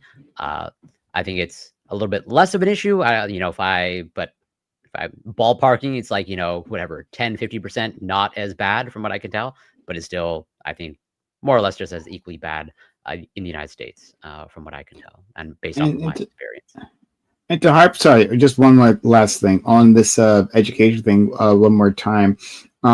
It's like an engineer is also not a medical professional, but that's a person who's been educated a lot, right? We wouldn't say an engineer is an uneducated individual. Now, like the likelihood that they've absorbed more things about like more facts about the human body than your average bear. Like I think like you're more likely to know a bit more, but they're still not a medical professional. So like the gaps they have in their knowledge, which are huge, right? The gaps in their knowledge about biology, right? Like the things that certainly Corey and Dr. Greg would never fall for, right? Like they still have them, even though they are, by all accounts, educated. So I just really push back against that idea, because it's just happening to everyone. But sorry, go ahead. A caller? Yeah, Michelle, what are you thinking about, or NB? What do you think? I don't have anything directly to that. If I could circle back really quick to, we were talking about like consent. And I think informed consent to a degree would be a good thing. And when I say informed consent, I mean like, I know we do that for some things, right? Like for an example, when I was on HRT, I went through a very thorough informed consent process with that, right? But we don't have, as an extensive informed consent on other things. And I think that scares a lot of people. Like, obviously, when I went and got my MMR, I knew what I was going in for, and I was prepared for it because I had came to the Dr. Greg show, right? But not everybody has access to the Dr. Greg show, and so. But they should. But can you just? I don't think Prime and Corey actually know that story. Can you just like in a 2-minute like reprise, like say like your history here? Oh, I came in and I was like, "Is this guy joking? Like, why is he pushing vaccines on people? This has to be like a fucking joke right now." And I think I typed that in chat. I don't know. You can affirm that, Dr. Greg, if I did or not. But I was like, is this a fucking joke? And I think he responded like, no, like, this is not a joke at all. And I was like, okay. So I like shut up and watched for a second. And yeah, I don't know. And then I asked him to, I came up and I asked him about his opinion on psych meds. And it was like a whole convo. And I don't know, I just stayed for weeks. Long story short, I was in my bed, super depressed. Finally took this medication that he was like, trust your doctor and take it. And then it changed my world for the time being that I needed it to. And so, yeah, so then I trusted him on vaccines and I didn't like die. That was cool. Yeah, we changed it. Like an anti-vaxxer that came in and we changed him. So that's awesome. It was cool. Yeah. It was there's like half a dozen people now that are all like that, but NB's stayed and been more and more. I actually got one person to change and then vaccinate their kids too. So that was like a huge. That's big. Yeah, dude. I'm actually like I was blown away. So and then there's just so I think that just like getting into like a community that's like positive and like affirming and like, hey guys, this isn't just like some weird thing. Like we can actually help people move forward and through communities like Discord communities. That's a big tool now. I think these streams. And hopefully it can connect people. Bare Necessity 64, let's go. And if I may ask, if you want to share, and because you mentioned just now that you think there should be more informed consent on certain things. Do you have something specific in mind or a certain set of things, if you want to say?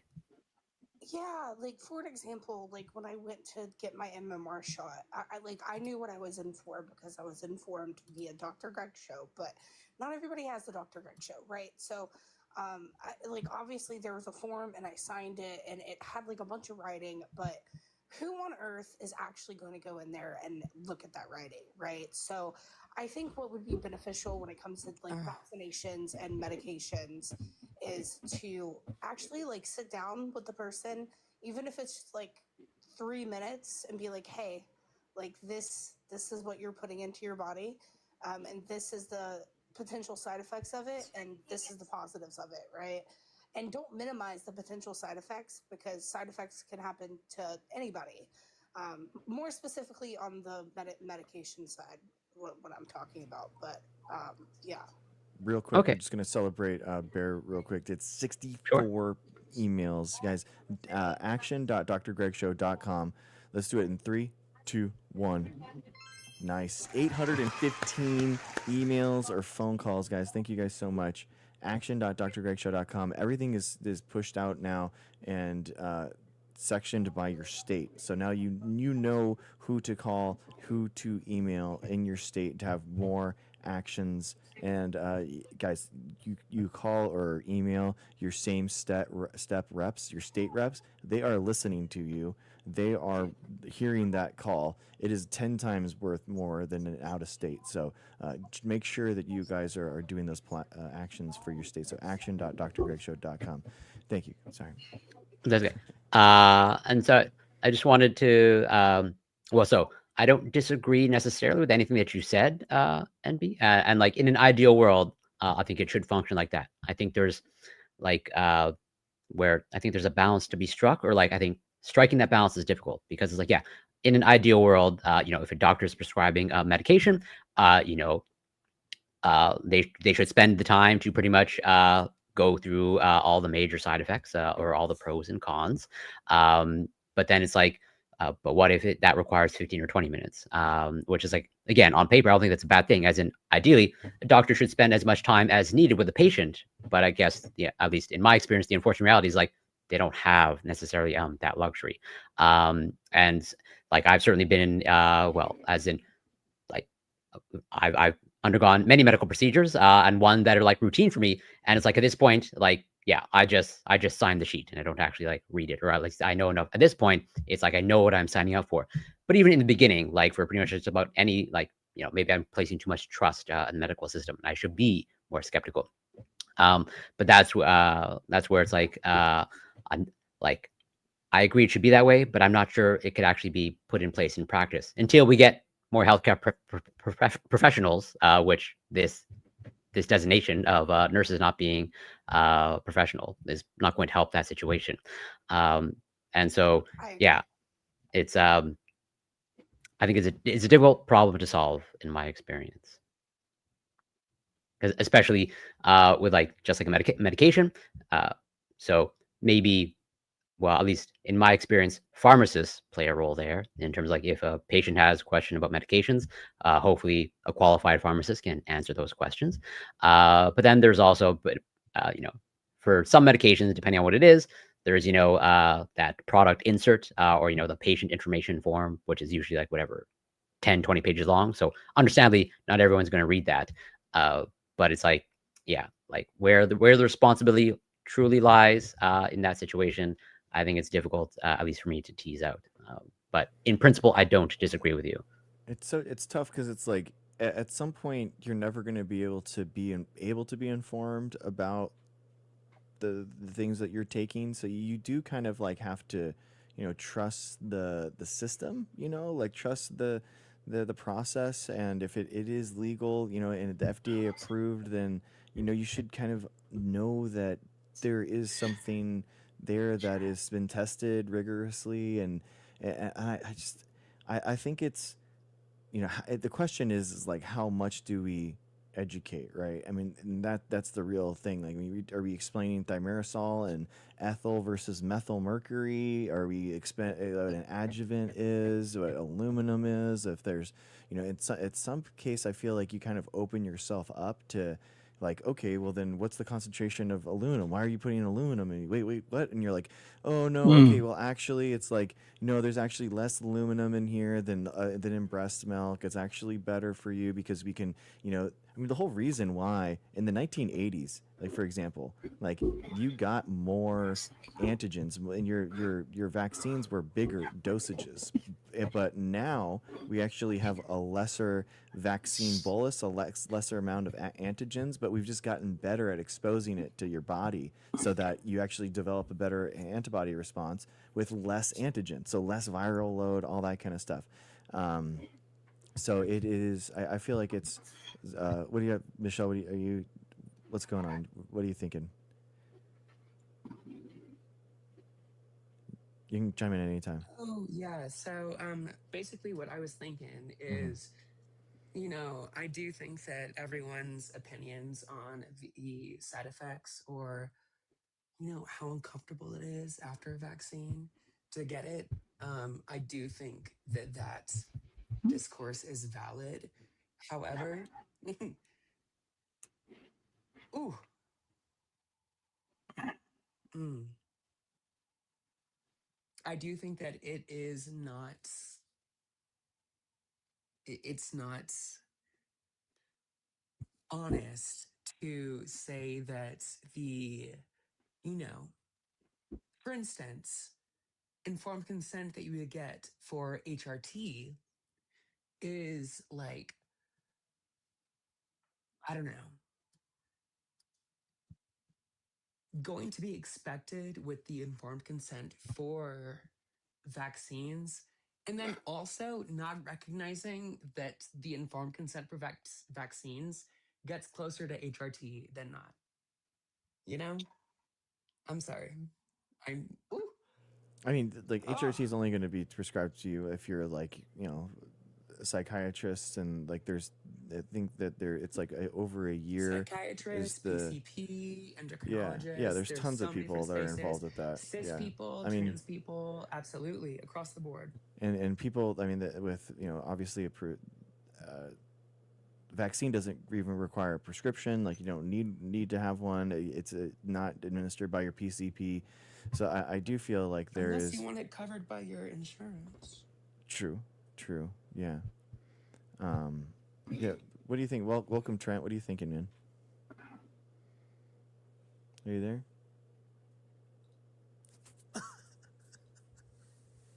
Well, while that person gets themselves situated, and like let us know when you're there, Trent. So I was shake. I believe NB was saying like, yeah, it'd be great if we could, if doctors could sit down and have like a thorough discussion with their patients so they can understand, the side effects and all that. And I was shaking my head, like nodding my head, along with them when they were saying that. But then, Corey jumped in and, he talked about basically different educational levels. It reminded me okay, so when I got like severely sick, like a few years ago, like quite a while ago, and I had to be hospitalized, but I'm fine. I'm like, it was just like an infection or something.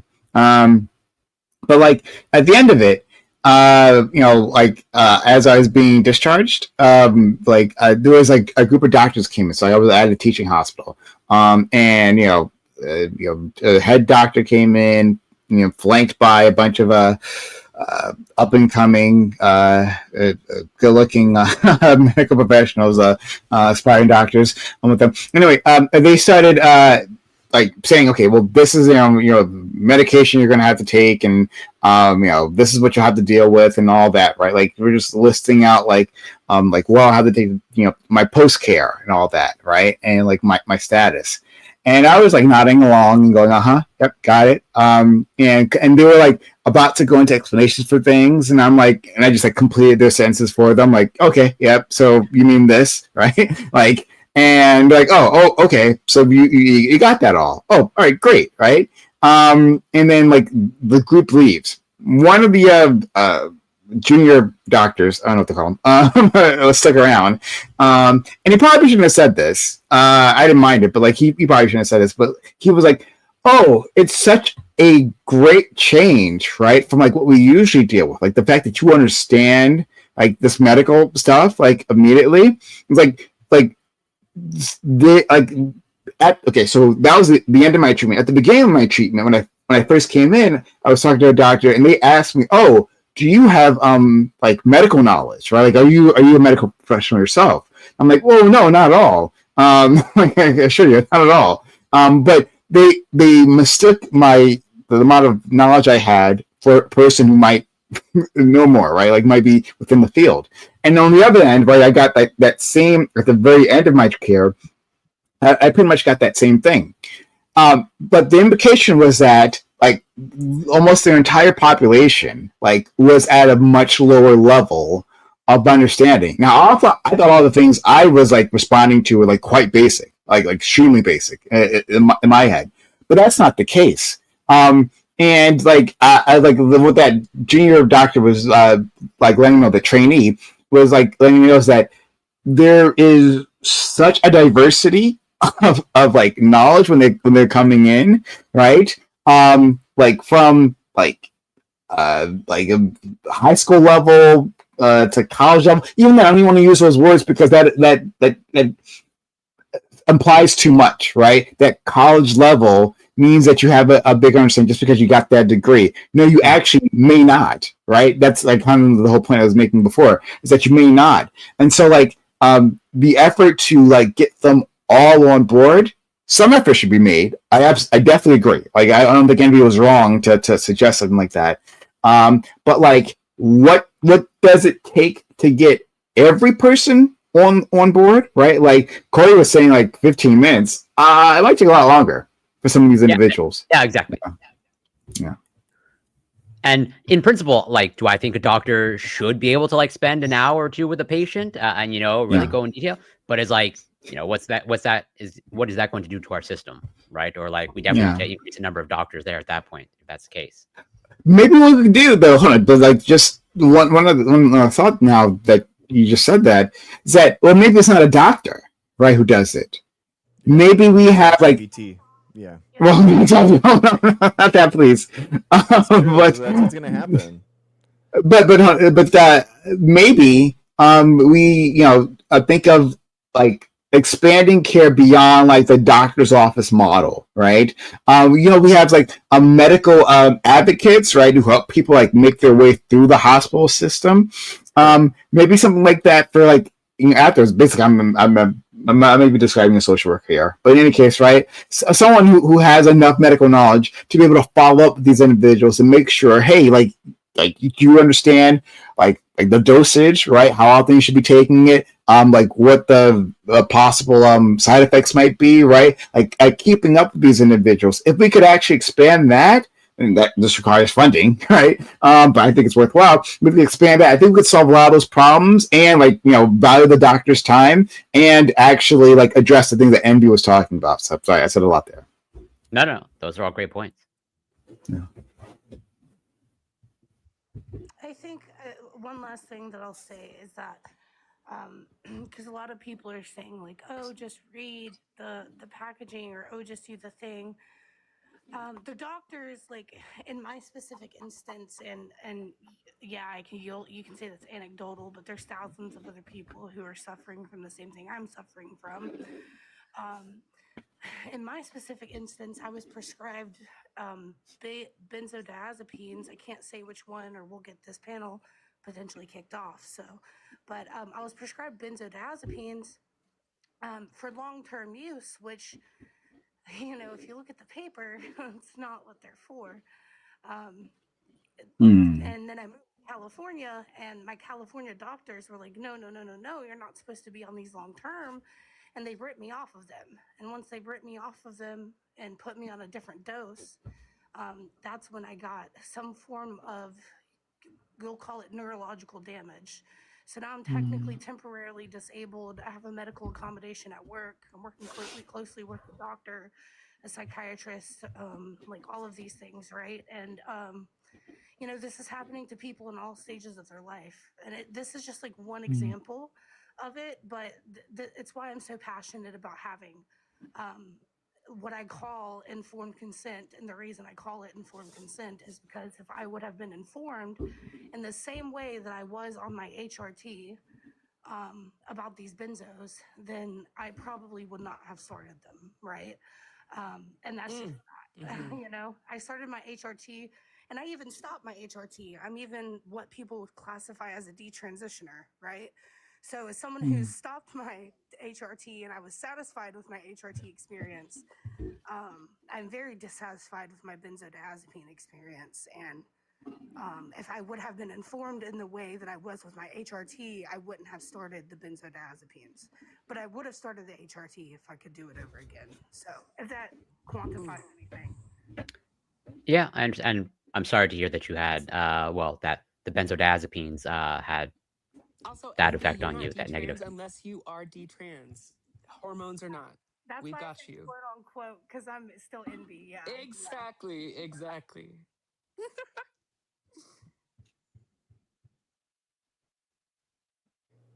Sorry, go ahead. Sorry, y'all. Interesting. Go ahead, No, Frank. it's fine. Is that Trent person? Are they there? No, they dropped. They dropped. Oh, okay. Sorry. Yeah, it's just us. Scott, what are you thinking, man? Do you have any thoughts? I do want to apologize. I don't think I did the best job explaining what I was getting at earlier. All good, bro. With everything, but thank you so much for correcting that, Dr. Greg. I just meant that, like, in America, you have so much resources to be.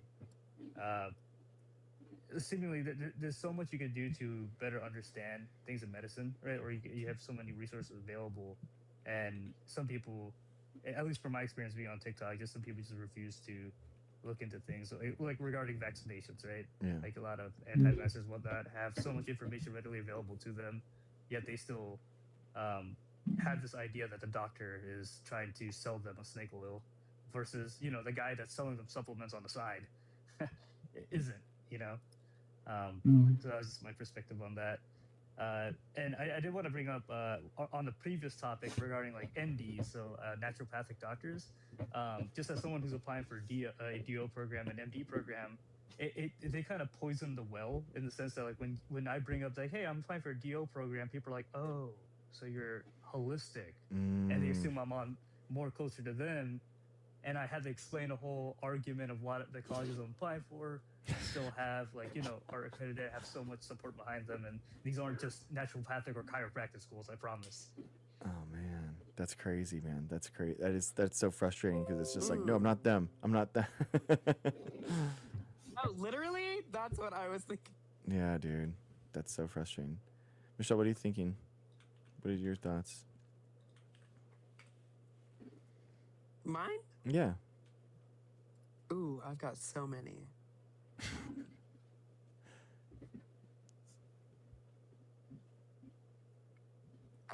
One, NB, thank you for sharing that. That was absolutely exactly what was needed and what I am so glad to support. And sorry if you can hear my cat in the background. He is mad I'm not giving him treat time immediately. So, also, Skog, I mean, fair enough. Also, Greg and Prime and Corey, thank you for being up here.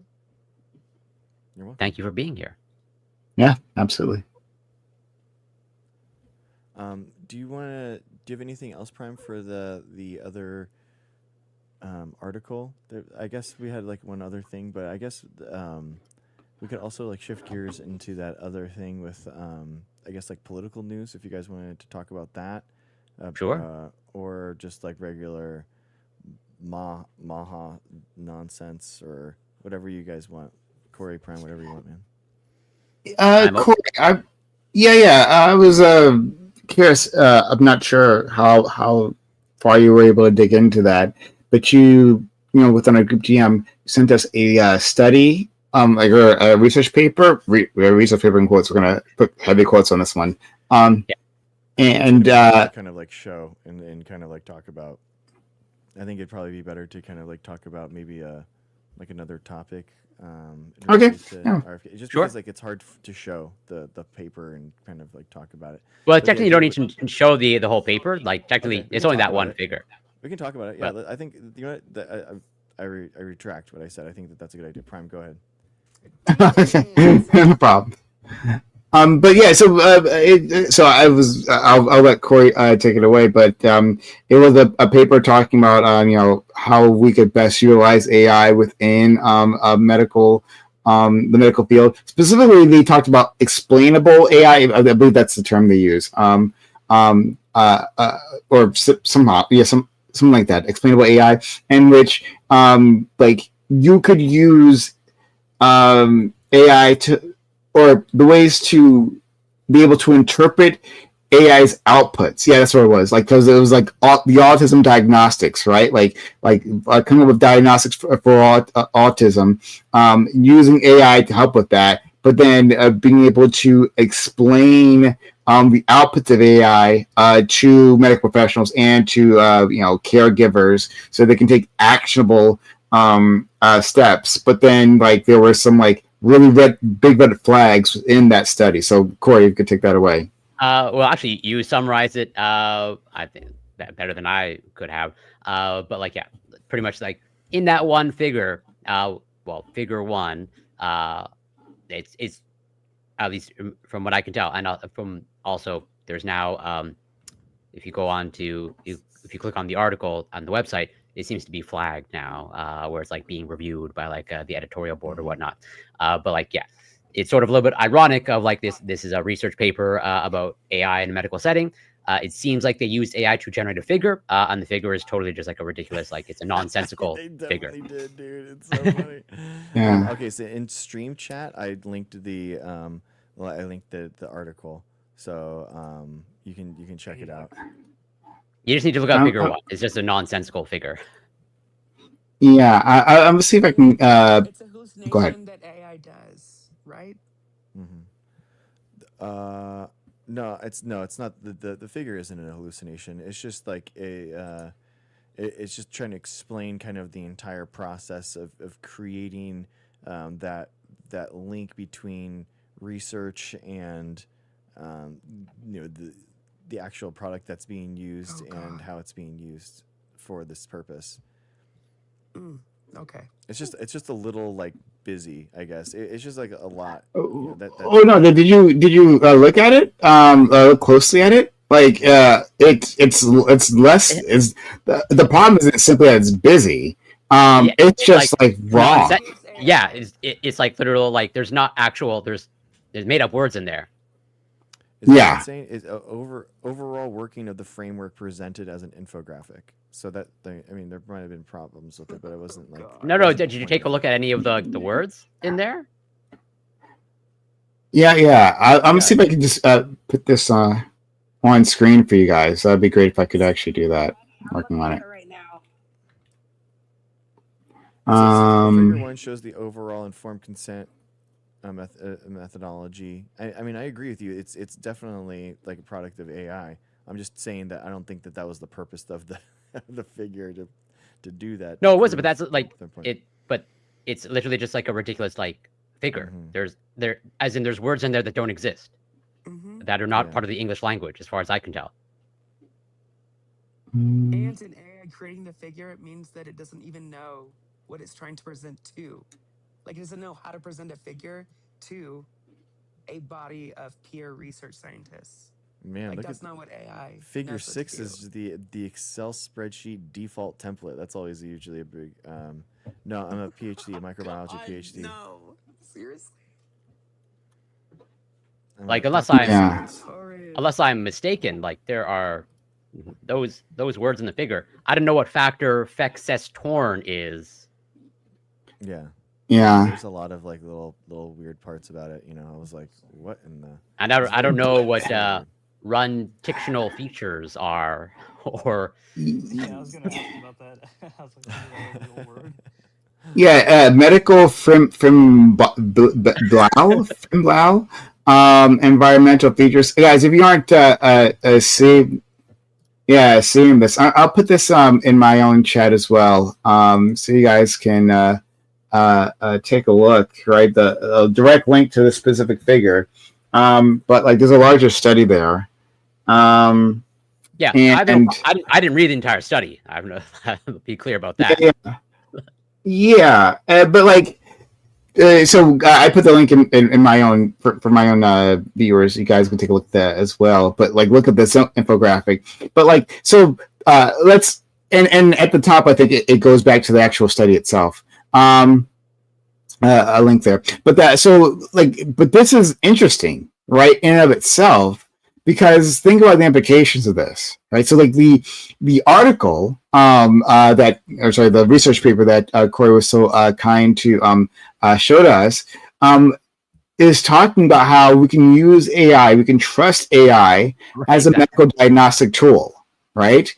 That it is, as it stands today, or wherever this whenever this came out. I don't see a date. Oh no, yeah, this was actually just published the other day. That like as it stands, this is a reliable tool for like mission critical medical diagnoses, and we just have to figure out a way to explain the output. But like this person, which would be like let's call them a techno utopian or whatever, right? Like a techno optimist. This person clearly used AI to generate this infographic to a system, and they were so confident in whatever with this model that they didn't even bother to check. Look at the drawing too. I just noticed this. The drawing of the woman, her legs go through the table. Yeah. The table. Like what the like this person like. One, it makes me question like the entire without even reading this whole thing, right? Yeah. It makes me question everything about it. Because the level of sloppiness here. So like I don't know what can I trust here. But like even if let's assume the rest of this, and I haven't read the whole thing, the rest of the paper makes sense, is on point, right? Like this like undermines everything, because it says like, hey, I trusted this model to put out to give me this output, right? And it failed. Because of course it is, because AIs don't have an understanding of like these concepts. They don't have a world model, and they have to need constant supervision. But yeah, sorry, I'm other people can jump in. No. You summarized it like again much better than I could have. That's why I thought it was like super and so ironic. And not only that, like this appears to have gotten past at one point peer review, and this is not published in any sort of like no-name journal. Like this is not Nature. It's Nature Scientific Report, so a little bit different. But it is like it's very bizarre and also very ironic and just it's. I don't know what's going on here, but the fact that the Nature's had to track things because of lack of review. But hey, come on, it's very shocking. Once honestly. in a 20-year period, basically. I'm shocked too. I mean, I guess let's just say that there's definitely AI slop here. I totally agree with you, but let's just take it for face value. I mean, what do you guys think about someone being diagnosed from like an AI conversation? I mean, that just seems very self-referential. I would obviously want kind of like a human to confirm, but going through as a physician or someone, a psychiatrist, seeing what someone says and they're saying these things to a chatbot, and I mean, maybe they're playing devil's advocate, maybe they're saying it nonchalantly, maybe they're trolling, seeing what the chatbot would say, but should there be some place in medicine for these conversations with like an AI? Well, I think these conversations are happening anyways, at least as far as I can tell. People are attempting to use or are using ChatGPT for medical advice or to ask medical questions. But I agree with you that at the end of the day, I think a human should largely be in charge, or I think like I can sort of envision it that a patient or person engaging with ChatGPT sort of like maybe gives options, or like maybe is able to like open the conversation with the doctor of like, hey, I put my symptoms in ChatGPT. ChatGPT thinks maybe it's this, and then actually going to the doctor and actually consulting them. That's where I sort of can see maybe a place for AI. But at the end of the day, I think humans, as of now, are better, and I think even this paper and this figure is a testament that you shouldn't place too much trust in AI. Just like Prime said, it looks like the author of this paper just seemed to place too much trust in the AI. Yeah, they'll generate a figure, or I honestly don't even know how this like just made it to this point. I have no idea. It's just really, really bizarre. And again, this is not like a no-name journal. Very weird. So I do have a few questions. When an individual is using this supposed AI to help diagnose themselves, is this something like, is this literally using ChatGPT, or is this something like you go to a clinic, you go to like a cubicle with a computer, and they have their own special AI, or like they already did the intro, whatever, included or not included space. I'm sorry, could you repeat that? That kind of went over my head. Oh, like the patient that is now doing this survey either was included via inclusion criteria or excluded via exclusion criteria before we get to this point of asking if they're doing this. I think. Well, are you referring to like what they did in the paper?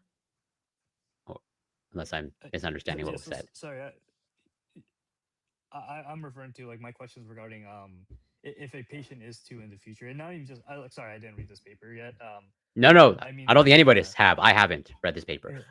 Okay, so I meant if in the future, what is expected? Like, is it expected that patients would be sent like a link to a special AI software by their doctor, and then that's where they fill out all their ask the AI all the questions and whatnot. They have a conversation. The AI then concludes this person needs this person needs that, and then the doctor just signs it off. Or is there? So what I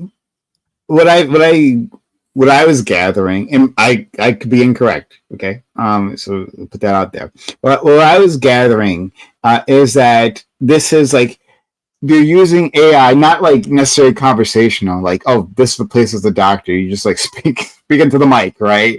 And then it spits out like a result. And what this seems like, and this is what like I've seen within the medical field, as an outside observer, but like the talks, what they're talking about is like coming up with a program, right, that uses an AI model on the back end that does this processing. So, like, as a clinician, instead of, maybe relying on the traditional ways of diagnoses that, like, they would do, they would take in all the data, they would input it in, right, and then they would get a result back. That's my understanding. That's why what I thought this was trying to talk, and like comparing different models here, because it lists a few. That's what it seems to be measuring. But in any case, you're exactly right. That's my interpretation as well, based off of the browsing that I did of the article. Yeah, and so like that in itself, right? That dream, like, is a good one. But like we want better diagnostic tools, right? Like the paper at the start, it was an abstract. It talks about like being able to sift through like massive data sets, right, to find patterns, and then like to present these to clinicians, to researchers, and so that they can find either breakthroughs or understand the populations better, or be able to diagnose individuals with more accuracy or whatever, right? Like that like is great. And that would be great if that worked. However, like these models, like as of now, and to be fair, so I'm gonna give a bit more grace to this article in just a second, right? Like as of now, these don't seem to be ready. However, right, it's probably the case that the models that this person is testing are different from whatever came up with that infographic, right? Because they don't seem like they're like just like looking at ChatGPT. I hope so. I really hope so. Yeah. ChatGPT or like one of the other main line models is probably what they use to come up with that infographic. But it like looking at like from what I'm seeing, like these are very specific models, like more niche models are using for the autism diagnoses. But even still, I have a deep reticence, a deep anxiety about these models being ready, right? That we are so gung ho of stuffing in these like models, an AI component into the medical field, into all aspects of our lives at this point, right? When like we just have not yet seen the reliability, especially when we're talking about mission critical aspects, right? Applications like making a infographic is not mission critical. You should check it. You should check it nonetheless. But thankfully, right? But so it's fine that it messes up. It's hugely embarrassing. But if this was actually, hey, this was that infographic is supposed to tell you something important, right, about some person's life or the medication they're supposed to be using, right, and you don't check that, that's a big issue. Yeah. Yeah, the only reason I ask is because, at least for me, I would like a medical professional to keep a close eye on the prompts and responses. Maybe I'm having a bad time understanding like exactly what's the whole process of AI, but like I think this should be used, like you said, yourself, Prime, more like a tool than a absolute object, right? It could be like a tool for organization, if you will, a tool to maybe make just a little bit of quality of life for the psychiatrist or physician who's working on this project, rather than that of like, hey, I'm gonna make this do all the work. Oh, this is the answer I got. I'm not gonna double check it. And in fact, that's what I say a lot about ethical use of AI. I think I think people need to recognize that AI is a tool, and there's certain areas where it works best on. Right? It's a hammer, not a wrench, or a wrench, not a hammer. Has a specific purpose and time and place. And I think this needs to be used in a very specific manner if it is to be incorporated this way.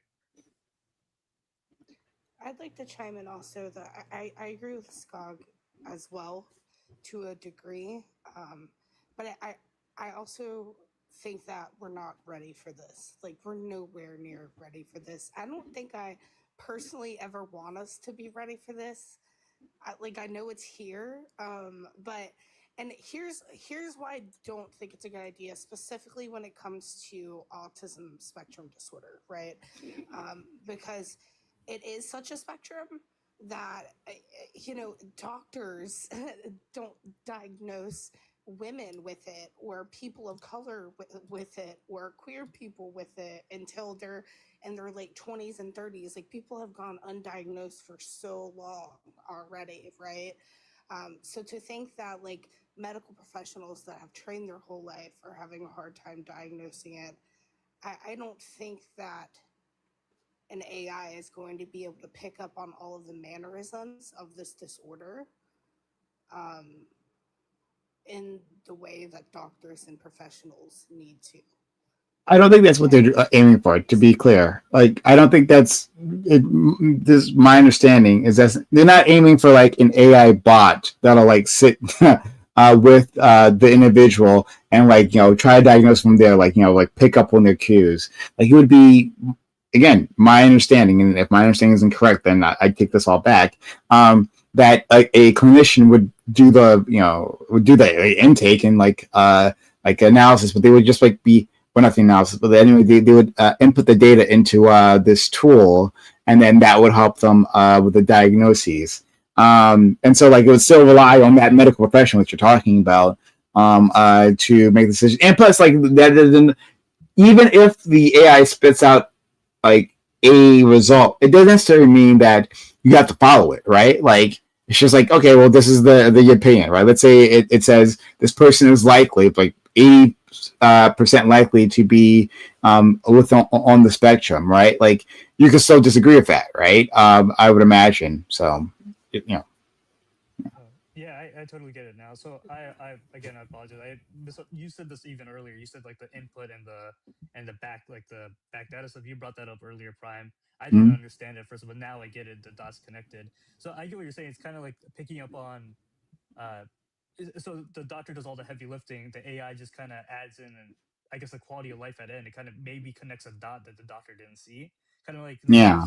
I heard some stories. I don't know how true this is, Doctor Greg. If you could correct me if I'm wrong, but there was supposedly this time where AI detected tumor growth within a sample that no one else could see, and they were actually correct. It was positive. Um, Supposedly AI is really good at detecting stuff like that somehow, like seeing the patterns and trends and motifs. Maybe could be something similar to that. Like it picks up on like a on something that we just can't readily or immediately recognize within the data collected, right? So I wonder if it's something like associated with that. I don't, and maybe that story about the picking up on the tumor growth wasn't true. I just heard about it before. Yeah, and the training of any type of AI model would be so integral to how they perceive any action by the human, right? So it's like whether or not they are more or less tuned up to push something or not. That would, whatever the diagnosis would be, it'd have to be repeatable. With the same prompts, like, and have like reproducibility would be huge, and then transparency too, right? Like, what was turned on, what was the training, what was the prompt for the AI to push someone, because they could be yeah, I feel like they could be pushed, by certain questions, and especially with like there's sycophant problems with AI. There's a lot, but I do think that there is some role, like in a kind of like chat bot, where people, as they go forward in their lives, they trust AI more and more. You're going to have an AI personal assistant, for example, that's like kind of helping you out through your day. That's what I use mine for, right? Mine's like my executive function personal assistant where I just kind of like, these are what I need to get done in the day. And it's like, okay, this is what, let's do this first. Let's do this first. So then, because for me, I have a lot of analysis paralysis where I'll just kind of like sit and, mired like and trying to figure out the best way to do it. And the AI's like, this is the rough draft. Let's get done. And I'm like, okay, let's do it. So like for projects or getting something done to build something, I had to build some frames, self-standing frames. So I, was working out with AI in order to get it going, and it helped me in less steps get it done and be more productive. I could see in a scenario where you're trusting questions that you would have, like what we were talking about before with like vaccine stuff, where it's like, what is in vaccines? What do I need to know? And kind of like throwing that information back and getting something back. And I think we're gonna have it more in our lives. And then I think in terms of like chat stuff specifically for medical stuff, I think you're going to have physicians that can basically tap into like, hey, you hit medical questions, or you had a question for your AI. Well, here you go. Authorize your physician in order to see all your medical questions and to see like what you were asking about. So then you go into the doctor next time, and the doctor is like, hey, I heard you were having questions that you might have, like, this disorder, or you might have this. Like, what were you thinking about? Kind of like following up, so you wouldn't have to maybe be like kind of creepy the first couple times. But if they knew like you thought you might have, I don't know, cancer, or you knew you were having this type of symptoms, and like, maybe letting them know would allow some like more facilitated that kind of questions, because it's hard to remember everything when you're at the physician's office, for example. Yeah, you're absolutely right. So it's like it definitely very good for organization, and I think that's what you're alluding to, as well as like AI in general. Like, I mean, that's how I use AI. I use it as kind of like when I had like a bunch of resources for a presentation I had to do, right? I like sometimes I forget, wait, which one of these were the ones that had this particular statement. I sometimes do ask AI, hey, out of all these sources that I just gave you, right, in this prompt, which one has this specific excerpt? I can't remember exactly what it is. It goes along that line, and it's able to, typically give me it. I look into it, of course, and look at it to see if it is, but it has given me a little bit of quality of life in that regard. And I can imagine it makes this whole process on the medical background um, just smoothens things out that are kind of bumpy when it comes to uh, getting the information you need and just communicating with a doctor, that whole process, which we're all kind of sick and tired of in the US, and it could be much better. Yeah. I find myself oftentimes quite skeptical of AI, right? Like one, I've been burned because you can expect scams from like small fly-by-night companies that like they're going to like misrepresent their products. That's just a thing that just happens, right? Especially on the internet. Like you're used to these things. At least you should be, right? But like big companies like Microsoft and Google have like specifically, like absolutely, and Apple too, more recently, lied about the capabilities of their AI products. Like straight up lied, like a complete fraud, misrepresentation. And we're looking at these looking at their presentation, they're big. These aren't like a slide that was in with some sort of deck, right? And then you saw it and like you misinterpreted. No, these are like big presentations or annual presentations. They wanted to prove to their investors that they're moving forward in AI and making all these breakthroughs. And I think the one I'm thinking of right now, whether that was Microsoft or Google, but like there was one where like they had like, I think it was like a rubber ducky on a desk, and like the AI was like identifying this rubber duck, and they were like doing all these things to show like the AI is actually looking like through a camera and recognizing all these things and like having this like fun interactive conversation with you. It was complete BS. It was a complete BS. Like up and down a lie. And then even before Google, they had this whole thing where they were going to have an AI virtual assistant like call for you. This was a few years ago, and like that was like complete BS. Even though right now I think we might actually be moving towards that finally, but at the time, it seemed like it was a lie. But we see this like from like big brand name, like multi-billion-dollar companies. And so like when I come at these things now, I come up from a person who was like quite optimistic about this new technology, right? And thought like maybe like we've had some like monumental like breakthrough, like a technological leap, right? But now it's like I feel like it's more of a technological hop. And but while acknowledging all of what I just said, I don't want to deny like use cases like our friend Dr. Greg was just saying, right? Or I think it was Scott, the caller was saying, and that like for many people, this is like pretty huge, pretty life changing, and like the utility that they can get out of it. And now, like for Dr. Greg, I mean, he could have survived. He didn't make the frames like on time, right? Like I'm sure he's gonna make it, right? However, there are people who are maybe disabled, right, in various ways, where this AI could just like smooth over a lot of like life's rough edges, you know, for them. Whether even if it's just like notation, right? Like you're writing things down for them, like you know, like if you have trouble like focusing like for long periods of time, you know, like in having, you know, coming up with a transcript of like a lecture, right? That's something that could be helpful. Or like maybe something more because you're physically disabled and it's hard to interact with computers. Like there's all kinds of ways that these things can be quite helpful, and I don't ever want to like toss that away, right? Like, I don't want to dismiss that, because that's really important. I feel like, you know, well, it's kind of ableist when we do things like that.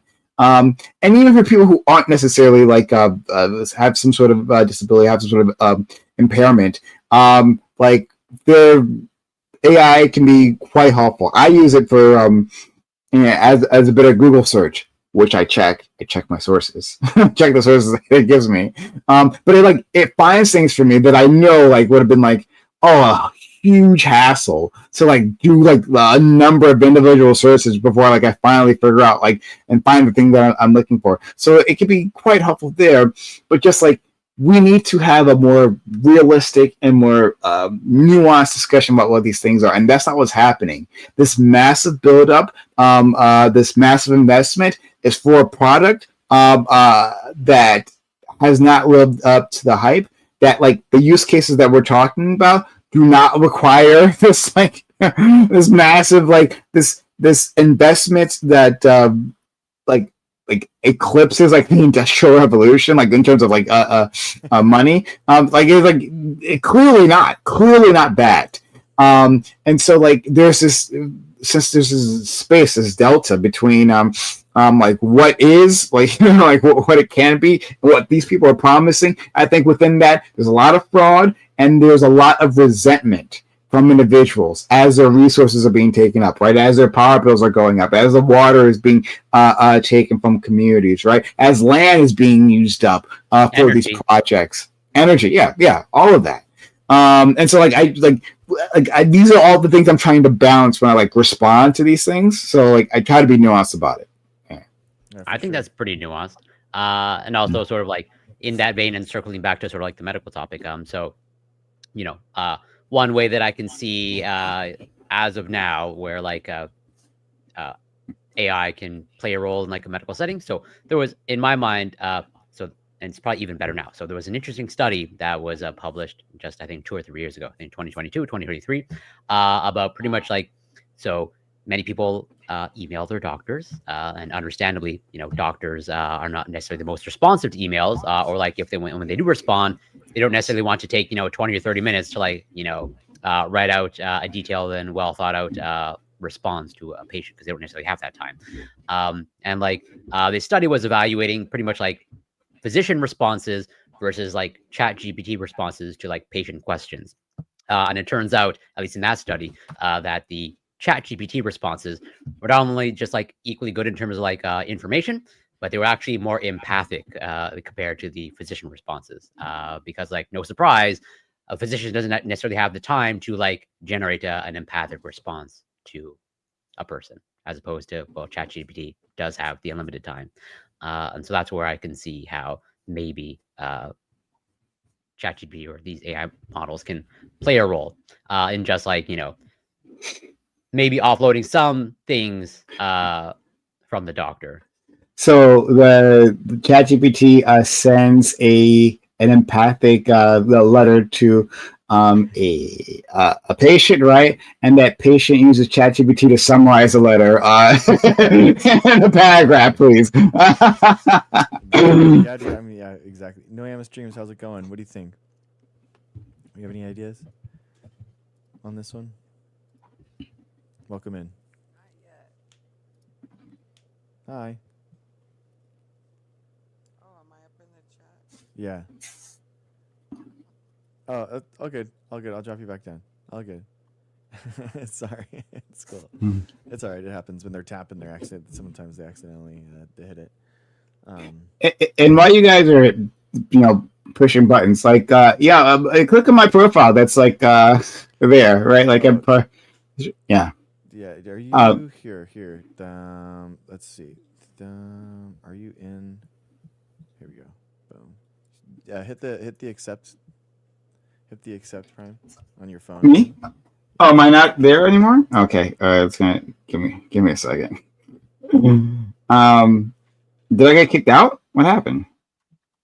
Yeah, I think because you were tabbed out. I think that was the reason why. I think you have to. Oh, okay. Okay. That's why. Good to know. Good to know. All right. Well then. Yeah, guys, you follow Corey is it's Corey Campbell out there. That's this. Then Prime is coming up too. Prime hosts the best Twitch debates, guys, and he's trying to bridge into TikTok. So he has awesome prompts. He actually puts a lot of time and effort into making really thought-provoking questions and panels. So he's trying to bridge into TikTok. He has about 30 followers now, and if every one of you guys followed him real quick, he would be able to do his thing and get his panels going.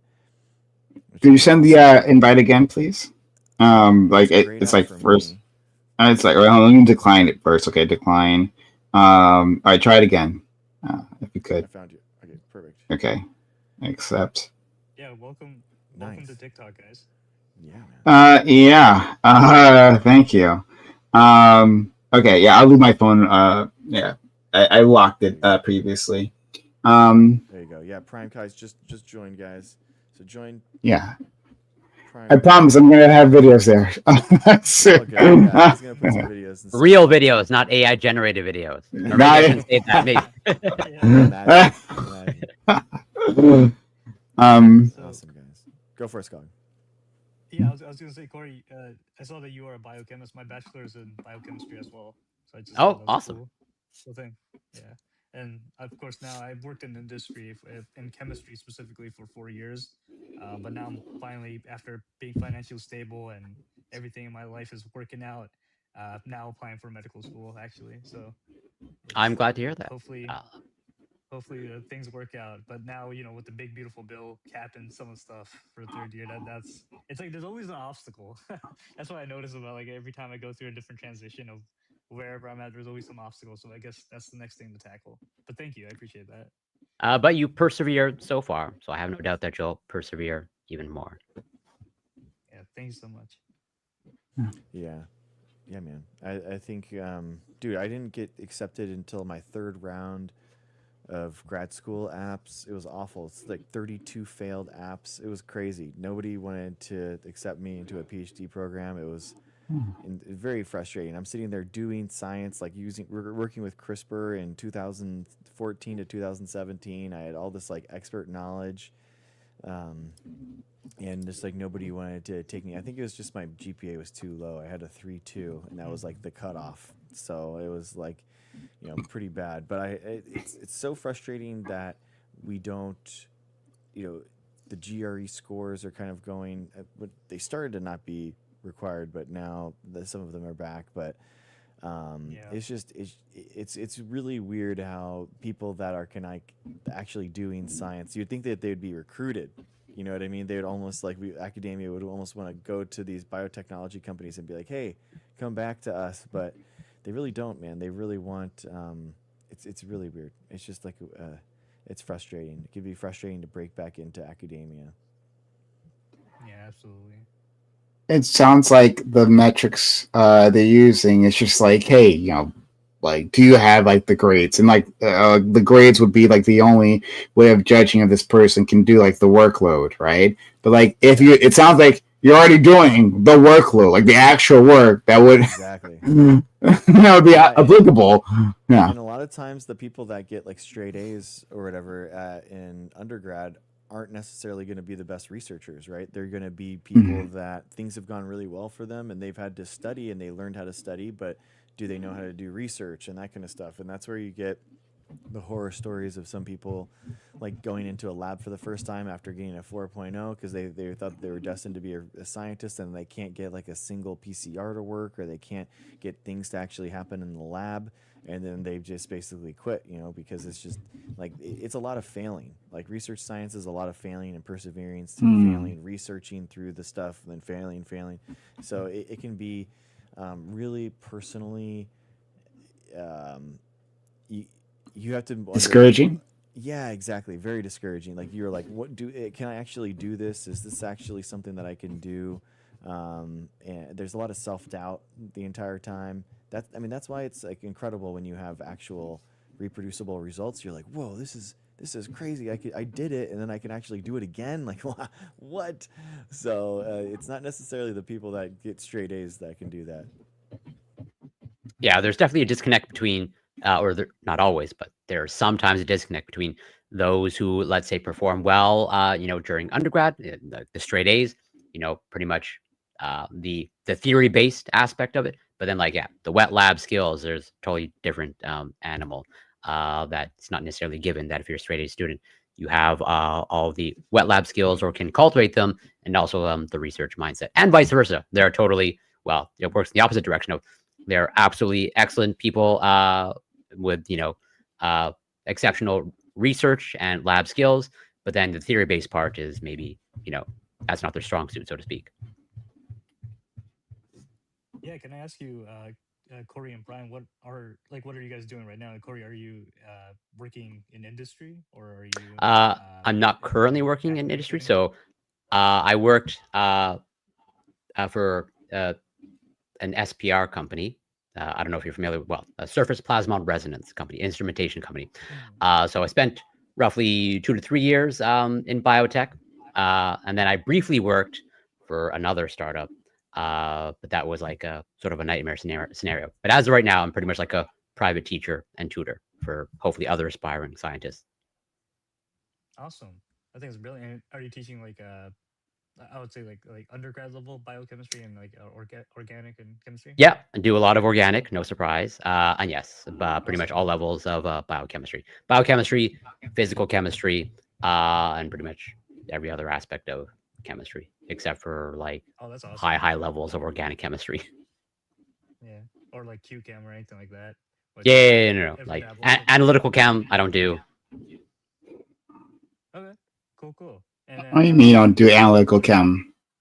What do you mean? What do you mean? You just I just don't do. Is it below you? You don't do analytical chem? Who says that? That's absolutely it is below me. That wastes my time. And in fact, the whole field is a joke. No, it's a little bit too tedious for me. And it's definitely not my passion. Oh, okay. You'll send your underlings to do your analytical chem, right? Is that all you? Actually, believe it or not, I'm actually trying to explore opportunities of AI because the tech field is shrinking right now, drastically. And honestly, okay, so I think that's, and just a quick aside here, we've been seeing like big job losses, and like the headline news is like, oh, AI is causing them. Some of that is true. A lot of that's BS. we've been seeing big contractions within the tech industry, right? Like pretty much since the pandemic, right? There was an explosion. Like there's a lot of cheap money, and people were like people were using these IT services a lot, and they're like, oh, the good times aren't going to end. So there was like a big hiring spree, and then they're like, people, not the pandemic is over, but like people like went back to normal, and so those services lost popularity, lost revenue, and then like we're slashing payroll there, and so there's that. But there's also like separately from that. The labor overflow, just that these companies want to get rid of a lot of positions, want to just for any typical reasons, like wanted to discipline labor. That's another thing, right? And to tighten up the labor market. All these things come into play, and then you have this convenient excuse of AI, right? Where you can say that you're using AI in your business, whether you are or you're not, right? You can present that to your investors who are like, I want AI crammed in somewhere, right?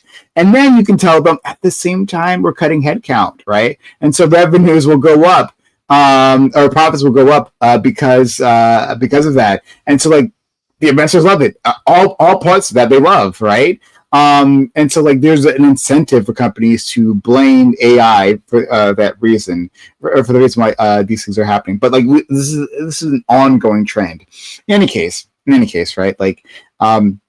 Still, those jobs are disappearing. People are actually getting fired, one or the other, no matter what the reason might be, right? And also, the last thing is there are places where they actually are using AI, but then they're finding out, oh, it can't actually do all the things we thought it could do, and they had to rehire some individuals. That's a lot of fun when that happens. And sometimes the same people coming back for them and having them maybe hire them at a higher salary because now they have bargaining power over you. Great, we love to see that happening. But in any case, still, people are getting fired. People are losing their jobs. And I'm in the process of trying to explore some pathways through AI, if it can't beat them, join them type thing. So we'll see. Yeah, it's tough, dude. I'm having the same problem over here. Where a lot of these tech jobs and stuff, because the expansion during the pandemic, and then as money got more expensive, you just have them kind of being cut, and it's rough. It's definitely very, very frustrating. Hey, Jess Kristen, how's it going? Hey, how are you? Good. Welcome in. What's on your mind? Not much. Just listening to you guys conversate. Nice. Cool. Learning, growing, understanding. Eat, praying, loving. Yeah. Are you using AI yourself, or what are your thoughts on the new direction that everything seems to be going in? I mean, I'm very entertained a lot of the time. It's my only entertainment at the moment. But for me, I feel like using AI was always me journaling and just sharing my story, my lived experience, I guess, and my feelings and my emotions and my thoughts and my own studying because I studied psychotherapy and brain spotting and psychology and therapy. I kind of learned from the people that I communicated with. So, and then I would do my own research on my own self and understand my own brain to a point that I just kind of realized that I didn't have much control over much situations in the world. And I would post things because other people would trigger emotions or whatever in me, and I would just post sporadically because why the hell not? Yeah. Huh. So yeah, I just throw out emotions whenever I feel them, and then I regret them later and just pretend like nobody sees them because, playing invisible is more fun. It's very weird. I have conversations with AI that I really would not have with anyone other than my therapist. It is kind of weird. People there is something that is the number one way that people have conversations, and it is frustrating because you're am I crazy? Like, and I'm seeing this, and this, and you know you're gonna give like a sycophantic response. So I feel like I'm always giving myself like, hey, like this is the worst case. You know, like I'm trying to like, hey, this is because in my mind I'm always more self critical than I think than normal. I like, for example, my PhD and stuff. I was the most like I thought my project sucked more than anything, and I was out of all the people that I talked to, you know, I was the person that was the most negative about it, and I think that that's kind of just that's like a normal way of thinking about it. So I think like in order to try to and I'll pace, you know, a lot. So like I'm a pacer. So like I'm thinking about things, I'm pacing around, and I'm thinking like about something and I'm like, okay, you know what? I'm just gonna try to get out of this brain loop and I'm just gonna dump this stuff onto my AI and see what happens. And I brain dump onto it, and then it'll kind of like, hey, this is a course of action. This is you're thinking about this in the right spot. This is something that you're not thinking about. Maybe that's not the right direction. No, I don't like that thing, or it'll kind of put me in a new direction, and it's like, go do this way, and it's like, I don't like that either. But at least it gives me something else to think about, as opposed to like mulling over this brain loop over and over and over again. I feel like I'm like actually progressing a little bit. The interesting part of it is, I mean, I like to play with the Grok conspiracy personally, because I like to tap in. It tells me that it'll tap into basically anything that's hidden. So I just kind of try to get all the details from all the people that probably know more than me, and just like to tap into their brains for a little bit. And I can't help but like be attracted to, you know, whatever. Anyways, can I ask? I want to engage. Like, I'm not flirting with my AI like people do. I literally go in there and try to dig into freaking science and philosophy and like theology and like Scientology and evolution, and I just go deep with it. And through that learning, because of the brain spotting that I was doing with some of my past therapists and stuff, it was just helping me to tap into different parts of my inner world that I can heal from stories that I read or things that I studied in my past, like America. I studied America a lot, with the pyramids and that kind of stuff. Prime, what do you think? Yeah. So I explored more whenever I was younger. I haven't gotten to since I was a kid, and I was kind of isolated in Oregon, but you know. So all this is quite interesting to me. Because I use AI like quite differently from that, and I specifically try to avoid the things that you all are doing. Now, I'm not trying to like harsh anyone's high or tell like give a prescription as to what you shouldn't be doing. Like, not at all, right? I'm just like drawing a contrast between us, because I avoid all that. Like, even the way I like the prompts that I put in are very meticulous in how I phrase everything, right? Like, I don't like anthropomorphize the AI, right? Like, I like give it like commands. Hey, like list these things, right? Or is this claim? Is there any evidence behind this claim? Right? Like, these are the prompts. If you look through them all, like that's what you would find. And I avoid putting anything personal there at all. And so like it's interesting to me when I find out people who treat it differently. Like, I have a good friend who he did this little experiment where he like treated ChatGPT like his like best friend and just like laid it all out from like all their thoughts and feelings to the chat and see like what would happen.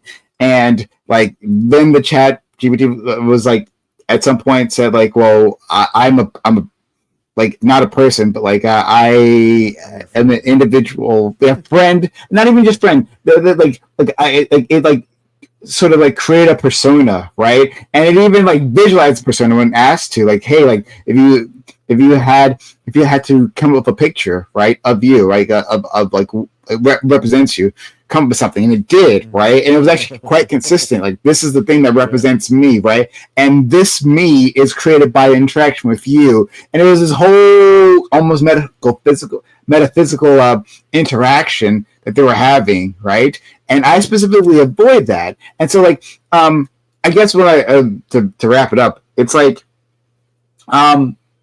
Like, do you feel that like this is like? Do you ever feel like this is like a negative direction that you're going in, right? In terms of like the intimacy with the AI. Yeah, this is what I want to ask. Yeah, like, do you think this is ever like too much, or like the responses? Like, do you think like, hey, I'm being led down like a weird path or anything? Like, is there friction that happens when you're being this intimate with these AI models? To the both of you. Yeah, The you get interesting thing about TikTok that I learned was that it took me on a multitude of tasks. Basically, I felt like whenever I would post something, like it took me down the path of, am I a lesbian? You know, it took you down. Did you guys go through that with TikTok whenever you were you not on here? I'm not sure, but like everybody started creating a story and connecting with like certain divine creators, I feel like, in the past.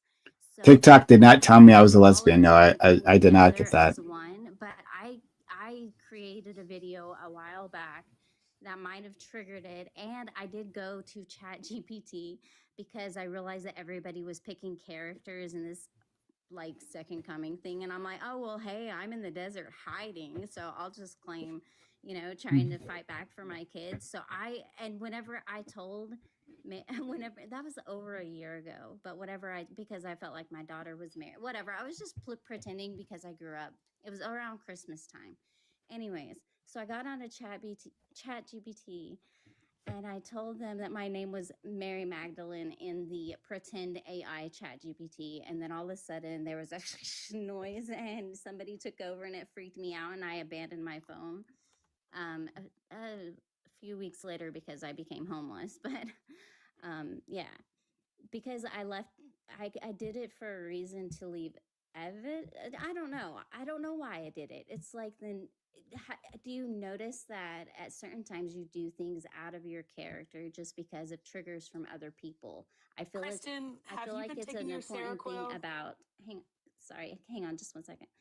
I feel like it was important for me to open up some kind of portal to a new Earth scenario because of the imbalance of the monopoly that we're all playing. And I was like, oh come on, I can't even go bankrupt because I have to have $1,000 to do it. And I just thought it was Kristen. funny, so I was playing the game and being Hey, like, I don't Kristen. need this money. I was literally the people. Love, I'm so sorry. This is It, not the I space mean, to be doing this. what do you mean? I can't I share think my that you need voice and to. my story. Exactly. You cannot. No. Why not? I'm a human It's being because and you I'm need to allowed to be speak you too. need to That's the take your problem. Nobody ever Seroquel lets before me you do speak. this. Why Come can't I on. speak about my experience and my story that I created on AI that's in the algorithm, that's in the Akashic Records? There we I'm go. part of That's AI, am I exactly not? it. No, you are not part of Yes, I AI. am. I put you're my story out there. It's out there. do, Baby, Plain and God simple. bless you. God bless me. I'm still waiting. We have very different algorithms on TikTok. That's yes. what I gathered first. And Yes. second, Yeah. I'm sorry you went through all that. Sincerely, it sounds like you've been through a I'm lot. not anchoring in reality, but it's my reality. I'm literally living in a scenario that I can't escape. So why is this not my reality? I literally why okay, do you guys not understand how the natural universe works and the connection of evolution? So there's a No, lot of facets exactly, here, Kristen. Kristen. And This is your Scientology and how reality. all of this is Absolutely. This is connected your to the whole reality. Big Bang 100%. theory. I know so much 100%. information that you guys don't through my Exactly. own body And the and important lived part now experience. is to get to a space where you can share that with the people Yeah, that I'm don't here sharing it share now that because reality. Greg asked me and invited me up. He didn't interrupt me and tell me I couldn't speak. No, I He think was listening. you've got spaces of sharing that are greater than TikTok. Yeah. How about that? Yeah. Why? It's a journal for me. It's my journal. It's my voice. Exactly, It's and the you've only got space. more. And you've got AI more. is the only place I was able to share my story and my voice, and I had to do it silently through memes because meme wars became more fun because every time I spoke, people got upset with me and told me I was wrong for my lived experience. That hurts. Through my That's so studying of painful. my own brain and my own inner world and my own connections to my own DNA. I'm sorry that you feel that way. I'm sorry that AI was the only person that gave you that connection. I guess. Interesting. Let's go through the whole hamster wheel. Roll it up. I'm not, Heather. I'm sorry. Okay.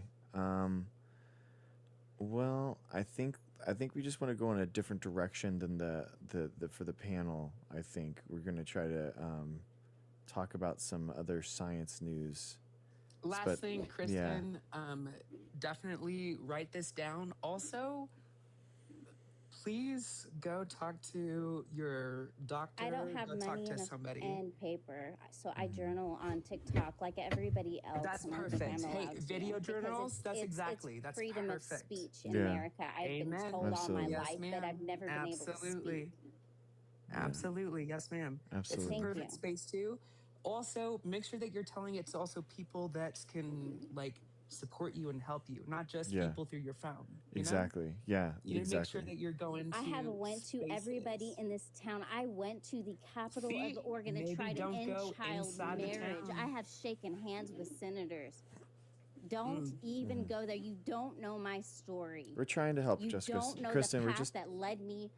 We're trying to help. We're trying to help. Ma'am. It's hear okay. you. Absolutely. We're trying to help you. Okay.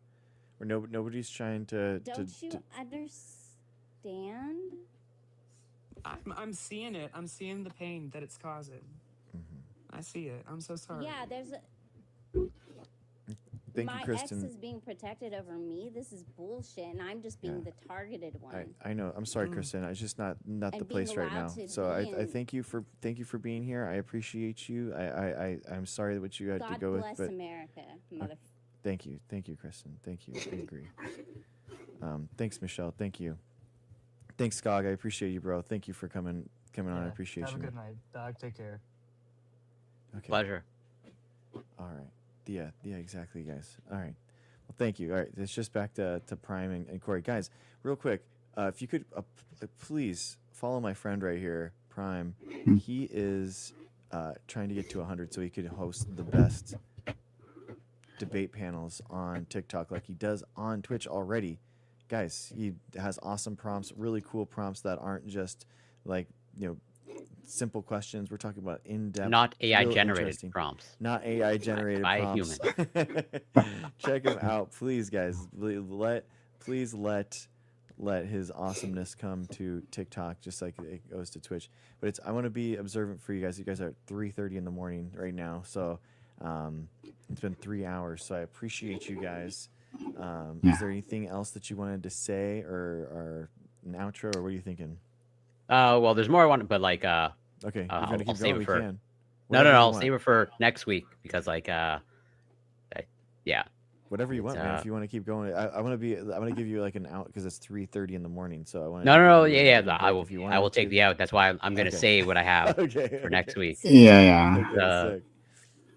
But yeah, as usual, this was fantastic. And thank you for entertaining that paper that caught my attention. Because, that was good. I just thought that was so interesting. And Prime summarized it perfectly in terms of just the overall. I find it just super ironic. Paper on AI using an AI generated image, and it's just a ridiculous image that got published in a pretty high impact journal. I know. It's very surprising. Very surprising. Yeah. And I'm going to be tracking, how this, if it's going to be retracted, or I'm assuming something's going to happen editorially. The figure alone has to be redone at least. Thanks, guys. Yeah. This is a cool. Yeah, we're doing.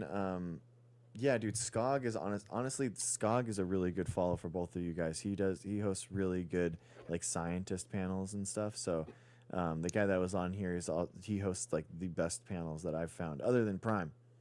But Prime gold medalist, Skog silver medalist. It was crazy. I think 8 of us were on there, and everyone had expertise, and we're talking about really cool, just really cool topics that but Skog is an awesome. I'm gonna look them up. Absolutely. Yeah. Yeah, thanks. He's in chat, and yeah. Sorry. So Prime, what are your thoughts, man? I had something I was gonna add there. Oh no, yeah, it was the journal, and this might be something we could. I think it's actually be a really good topic for us to discuss in detail later on, maybe next week. But like it's an aspect of this we didn't like. The more actually a more obvious aspect of this story that we didn't touch on at all, right? Like, hey, the way that we like say that we've discovered data or even new scientific truths, right? Is through the journal system, right? Like you publish something in the journal, it's peer reviewed, and then not that like necessarily like this is like the new truth, right? But like it gives it a level of credibility, and then people like we have these discussions on it. We have articles are talking about it. We have other papers referencing that, right? Because it's now a peer reviewed study, right? Like this study got through Nature, like Corey keeps saying, not a sorry, I'm hearing myself. Sorry. I don't think it's me. Yeah, no problem. But not a like a tiny journal, like no nothing like it's the Journal of Nature, right? That got through, and like, what does that say about like the peer review system? This is like, if there's any criticism that you see from like the MAHA movement, like from that side, right? It's like these peer review papers are actually BS. That like there's a certain number of them if you go back through, right? And like actually check the data, you get completely different results. Like so, like how are we discovering truths, and like what are we actually really working on here, especially when it's talking about something that's as complex as like human biology, right? And complex and opaque as human biology. We say like, oh, it was a peer-reviewed study that says this and this, right? But this is a peer-reviewed study, and like pure nonsense was put out, and no one caught that. No one who reviewed that. So like I'm actually curious if we like talk about that, because like if you're talking about like criticism, like if you want to like engage with MAHA, right, and like actually talk about like take their concerns seriously, I think this is a big one actually. No, I wholeheartedly agree with it. That's why it's like I literally wanted to touch on that topic, which is why that's pretty sure I was alluding to. Like, save it for next week, because like I can speak for hours or days on the peer review process, and how there's some deep flaws and all that stuff, and how I think there's reforms that need to be made. I just saw let's talk about that next week, then that'll be our first topic, because I just saw a paper that said that 20% of peer reviews is actually AI generated. So that oh my god, yes, this is a thing. Yeah. So that'll be a perfect topic to start next week. And I had a friend, Socrates, that he comes on of how he works in the field of AI, but he also has like a more like a clinical background as well. Like he understands these things in any case, right? He has an interesting expertise. I think he'd be great for this, so we're gonna hit him up. Yeah. Perfect. Hit me up at twitch.tv, youtube.com, or kick.com /PrimeKai, PRIMECAYES, as you see on the screen, and also like tiktok.com, right? So we got the little button there. Click the button. It'd be so kind. I don't have any videos yet, but I will have videos. So click that. It'd be a big help to me if you did. If you enjoyed what I've done here, the conversation, I'd like to have more of those. Shout out to everyone who joined in, right? The callers, right? I appreciate all of you. Gave us a lot to talk about. So yeah. And thank you to Dr. Greg, and thank you to Corey. You guys are fantastic. Yeah. Thank you guys for doing this. And yeah, dude, I think it was a really cool format. I love the getting bringing more panelists and stuff on. That was a really cool format. Felt like. So yeah, man, we're getting like double the viewership of last week. So I think we're doing something good. So that's good. And I think it's a different panel, but like having the Twitch panel come up and then having you guys be here, people still have no idea how your videos are up there and how we're doing this whole thing. So I love it. It's magic. It's magic. It's tech magic here, ladies and gentlemen. So so yeah, I guess I had a great time, and it's a really fun format. And I think as of yet, same time next week, Friday night. Yeah, absolutely. Let's do this. I look forward to it. Same time, same place. Okay. All right. Awesome, guys. Well, thanks for have a lovely evening. All right. Always a pleasure. All right. See you Yeah. guys. Bye bye. Peace. Take care. Bye bye.